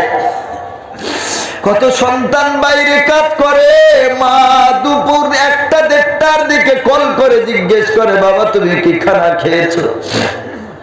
সেই সকালবেলা তুমি 12 হয়েছো, তুমি কি খানা খেয়েছো? সন্তান বলে না, খানা খাই নাই, কাজের একটু প্রেশার আছে, একটু লেট হবে খানা খেতে। মা বকা দিয়ে বলে না রে বাবা, তুই আগে খানা খেয়ে নে, তারপরে তুই কাজ করবি, লেট হয় হোক। আধা ঘন্টা পর আবার মা কল দেয়, বাবা খানা খেয়েছিস কিনা বল। আবার ফোনটা ধরে বলে, মা এখনো খানা খাইনি, আমার কাজের প্রেশার আছে, বারবার তুমি কল দিয়ে বিরক্ত করো না। মায়ের কল পেয়ে বাচ্চা বিরক্ত হয়। ও আমার যুবক ভাই, বলো গো আসাদের মা নাই, কে আর বিরক্ত তোমারে করবে? তোমার মোবাইল তো আছে, তোমার ওই নাম্বারটাও আছে, কিন্তু তোমার মোবাইলে আজ জীবনে তোমার মা কল দেবে না, আর তোমার বাবা তোমারে কল দেবে না। মোবাইল পড়ে আছে, সবার কল আসবে, বিবির কল, বাচ্চার কল, বন্ধু বান্ধবের কল, কিন্তু জনম দুঃখিনী মার কোনদিন ফোন দেবে না, আব্বার কোনদিন ফোন দেবে না গো। কেমন আছি আর কেউ জিজ্ঞেস করবে না। হতে পারে বিয়ে হয়ে গেছে, স্ত্রী আছে, তারপরে পাশের রুমে জনম দুঃখিনী মা থাকে। যদি শোনে বাচ্চার জ্বর, বাচ্চা অসুস্থ, সারা রাত মা ঘুমায় না, বারবার দরজায় আওয়াজ দেয়, বৌমা দরজা খোলো, আমার বাচ্চা কেমন আছে দেখবো। মা জানে যে আমার বৌমা আছে, আমার ছেলের সেবা করবে, কিন্তু মায়ের কলিজা কোনো বাধা মানে না। শুধু একটু যদি জানতে পারে বাচ্চা অসুস্থ, মায়ের ঘুম চলে যায়, খানা চলে যায়। গত বছর ডিসেম্বর মাসের 14 তারিখে আমার বড় একটা অ্যাক্সিডেন্ট হলো। বড় একটা ট্রাকের সাথে জলসা থেকে ফিরতে গিয়ে, নদিয়া ডিস্ট্রিক্ট থেকে ফিরতে গিয়ে শান্তিপুর নামক জায়গায় ব্রিজ থেকে নামতে গিয়ে বড় অ্যাক্সিডেন্ট হলো। কানের হাড় ভেঙে গেল ভিতরে, দাড়ির তলায় 4টা সেলাই হলো, জিভের উল্টো দিকে 4টা সেলাই হলো। কত কষ্ট, আল্লাহর কসম, আমি মনিরুল ইসলাম, আমি জীবনেও ভুলবো না। আমার অ্যাক্সিডেন্ট হওয়ার সাথে সাথে 1 মিনিটও যায় না, আমার জনম দুঃখিনী মা রাত 12:30টাতে আমারে কল দিয়েছে। আমার অ্যাক্সিডেন্ট হয়েছে, গোটা শরীর রক্ত, শুধু আমার জ্ঞান আছে, তবে রক্তে ভিজে যাচ্ছি। মোবাইলে দেখলাম মা কল দিয়েছে, ড্রাইভার সুস্থ আছে, আমি ইশারা দিয়ে বললাম, বলিস না আমাদের অবস্থা। কিন্তু আমি অবাক হলাম, আমার অ্যাক্সিডেন্টের সাথে সাথে আমার মা কি করে বুঝতে পারলো। আমার মাকে ড্রাইভার বললো আমরা ভালো, আমরা আসছি, আমরা বাড়ি ফিরছি, প্রোগ্রাম হয়ে গেছে। মায়ের মন যেন মানে না, বারবার কল দেয়। আমি বুঝতে পেরেছি যে মায়ের কলিজার সাথে আল্লাহ এমন সম্পর্ক সন্তানের দিয়েছে, মা তড়পায়, ছটফট করে। শান্তিপুর হসপিটালে, আর্মি হসপিটালে গিয়ে টিচ করে, ওখানে ব্লাড বন্ধ হয় না, কলকাতা চিত্তরঞ্জন মেডিকেল কলেজ হসপিটালে ট্রান্সফার করলো। ইনজেকশনের পর ইনজেকশন, কত কষ্ট, সিটি স্ক্যান হলো ব্রেনের। সবকিছু হওয়ার পর বাড়িতে যখন ঢুকলাম সকাল 7টা বাজে। শুধু আমার ছোট ভাইকে বলেছিলাম, ছোট ভাই 2-1জনকে নিয়ে বাড়িতে, কাউকে জানাই নাই। গাড়ি ভাড়া করে এসে আমরা ফিরলাম বাড়ি। সকাল 7টা বাজে গাড়ির আওয়াজ শুনে আমার মা দৌড় দিয়ে এসেছে। আমার মারে কেউ জানাই নাই। দৌড় দিয়ে এসে দেখে সকলের গায়ে জামা আছে, আমার গায়ে জামা নাই। বলে বাবা তোর গায়ে জামা নাই কেন? আমার ভাই কাঁদতে কাঁদতে বলল ভাইজানের অ্যাক্সিডেন্ট হয়েছে। আল্লাহর কসম, ওর আল্লাহ সাক্ষী গো, আমার প্রসবিনী মা, আমার জনম দুঃখিনী মা দৌড় দিয়ে এসে আমার বুকে জড়িয়ে ধরে হাউ মাউ করে কাঁদতে লেগেছি। আর বলছে বাবা রে, আমি তোকে 12:30টার পর থেকে আমি একটু ঘুমাইনি। আমি চিন্তা, আমার যেন কলিজায় কেমন একটা কষ্ট হয়, কেন যেন মনে হয় তোর কিছু হয়েছে। বাবারে আমার, মা-বাপ কি কখনো কষ্ট দিও না। মা বাপ হলো খুঁটি, মা হলো ছাদ। এই দুটো যার নাই তার সবকিছু বাদ। আজকে যাদের মা নাই, বাবা নাই, কবরস্থানের সামনে গিয়ে মা মা বলে 1000বার কাঁদলেও, খোকা বলে, আব্বা বলে আর কেউ ডাকে সাড়া দেবে না। আব্বা জানকে 1000বার যদি আব্বু আব্বু করে ডাকো, আল্লাহর কসম আর একবারের জন্য আমাদের খোকা বলে, আব্বু বলে সাড়া দেবে না। বাপ মাকে কষ্ট দিও না। কতজনের বাপ মা চলে গেছে, কতজনের আব্বা মা অসুস্থ। ওদের জন্য একটু দান করুন, সাদকা করুন, কারণ ওটা ওরা জায়গা জমি ঘর বাড়ি, লক্ষ লক্ষ টাকা দামের জায়গা, ঘর দোকান মাকান সব তো আমার আর তোমাদের দিয়ে চলে গেছে। তাদের জন্য কিছু যদি দান করেন, নবীজি বললেন সাদাকাতু তারুদ্দুল বালা, সাদকা দিলে বালা মুসিবত দূর হয়ে যাবে দুনিয়ার। ওয়া তাজিদু ফিল উমরি, আর হায়াত বেড়ে যাবে। মানুষ মারা যাওয়ার পর তার নামে দান করলে আল্লাহর নবী বলেন এই দানের সওয়াব তার আব্বা মা পরিবারের কবরে আল্লাহ পৌঁছে দেয়। আছে কি কোনো আল্লাহর বান্দা 1 নম্বরে আব্বার জন্য মায়ের জন্য 50টা 1000 টাকা আমি চাইব, প্রতি মাসে 5000 করে দেবেন, 10টা মাস দেবেন, একসাথে দিতে হবে না। অনেকের একসাথে দিতে একটু চাপ হয়, প্রতি মাসে 5টা করে 1000 টাকা জনম দুঃখিনী প্রসবিনী মায়ের নামে দান করবে।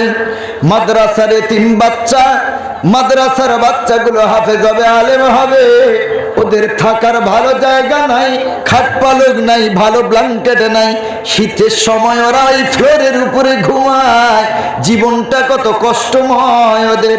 কোন আল্লাহর বান্দা, কত ব্যবসায়ী বসে আছেন, কত চাকরিজীবী বসে আছে, একটু আব্বার জন্য মায়ের জন্য 1 নম্বরে ডান হাতটা তুলে বলবেন হুজুর আপনি কলিকাতা থেকে এসেছেন, ও মনিরুল ইসলাম ভাই আপনি তো মুসাফির, আমার জন্য একটু দোয়া করে দেবে। আমি প্রতি মাসে 5,000 করে 10টা মাস দিয়ে দেবো মাদ্রাসায়। 10টা মাস আমি 5,000 করে দিয়ে একজন এতিমের দায়িত্ব নিলাম, একজন হাফেজের দায়িত্ব নিলাম। নিজের ছেলে মেয়েকে হাফেজ আলেম করতে পারি নাই, কিন্তু 10টা মাস একজনের দায়িত্ব নিলাম। হুজুর আপনি একটু দোয়া করবেন আমার আব্বা মাকে আল্লাহ যেন নাজাতের ব্যবস্থা করেন। আব্দুল বাসিত সুপ্রাকান্দি কত? 10,000 টাকা। নারায়ে তাকবীর, নারায়ে তাকবীর। আব্দুল বাসিত ভাইজানের কন্যা 1,000 টাকা। আল্লাহ তুমি কবুল করে নাও, জানেমালে বারাকাত দান করো, হায়াতে তাইয়্যিবা দান করো। যেই নিয়তে দান করেছে আল্লাহ পুরা করে দাও। সকলে বলেন আমিন। ও ভাই একজন কেউ ডান হাতটা তুলে বলবেন হুজুর আল্লাহ আমারে পয়সা দিয়েছেন, কোটিপতি বানিয়েছেন, আল্লাহর নেয়ামত আল্লাহ আমারে দিয়েছেন। আমি মাদ্রাসার জন্য, আমার আব্বা মায়ের জন্য আমি 5,000 করে প্রত্যেক মাসে 10টা মাস দিয়ে দেবো ইনশাআল্লাহ। ডান হাতটা দুনিয়ার বুকে তুলে দেবে। চতুর্দিকে আল্লাহর ফেরেশতা ঘেরাও করে আছে। আমার আল্লাহ তাআলা বলেন ওয়া আম্মা মান উতিয়া কিতাবাহু বিয়ামিনি ফাসাউফা ইউহাসাবু হিসাবান ইয়াসীরা। যারা দুনিয়াতে ডানপন্থী হবে, ডান হাতে দান সাদকা করবে, যারা ভালো ভালো আমল সালেহাত করবে, আমার আল্লাহ তাআলা বলেন কিয়ামতের দিন, মুসিবতের দিন আল্লাহ তাদের ওই ডান হাতে আমলনামা দেবেন। ওই আমলনামা দেওয়ার কারণে আল্লাহ তাদের হিসাব সহজ করে দেবেন। তারা আমলনামা পেয়ে এত খুশি হয়ে যাবে, খুশি হয়ে তারা বলবে শোনো হা উমকরউ কিতাবিয়া, আল্লাহ আমাদের কত সুন্দর রেজাল্ট দিয়েছে দেখো। ইন্নী জানান্তু আন্নী মুলাকিন হিসাবিয়া। দুনিয়াতে আমরা এটাই ধারণা করেছিলাম, আশা করেছিলাম, গুমান করেছিলাম যে আল্লাহর সাথে আমাদের মোলাকাত হবে, হিসাব দিতেই হবে। এই জন্য আমরা ভালো ভালো কাজ করেছি, আল্লাহ আমাদেরকে কত সুন্দর রেজাল্ট দিয়েছে। কুতুফুহা দানিয়া, আল্লাহ বলেন ওই ইমানদাররা আলা সুরুরিন মাসফুফা, তারা রেশমের কাপড়ের চাদরে শুয়ে থাকবে, রেশমের পালঙে শুয়ে থাকবে, রেশমের চেয়ার আল্লাহ দান করবেন। আর কুতুফুহা দানিয়া, তারা মুত্তাকিইনা আলা সুরুরিন মাসফুফা, তারা রেশমের পালঙে হেলান দিয়ে শুয়ে থাকবে, তাদের মুখ বরাবর আল্লাহর জান্নাতের ফলগুলো ঝুলতে থাকবে। সুবহানাল্লাহ। ভাইরা আমার কে আছেন গো বাবাজি? ডান হাতটা তুলে বলবেন হুজুর আমি একসাথে না পারলেও আমি মাসে মাসে 5,000 টাকা দিয়ে দেবো ইনশাআল্লাহ। আছেন কোন আল্লাহর বান্দা ইমানদার? মাশাআল্লাহ। কি নাম ভাই? নাম কবির, মানে হলো সব থেকে বড়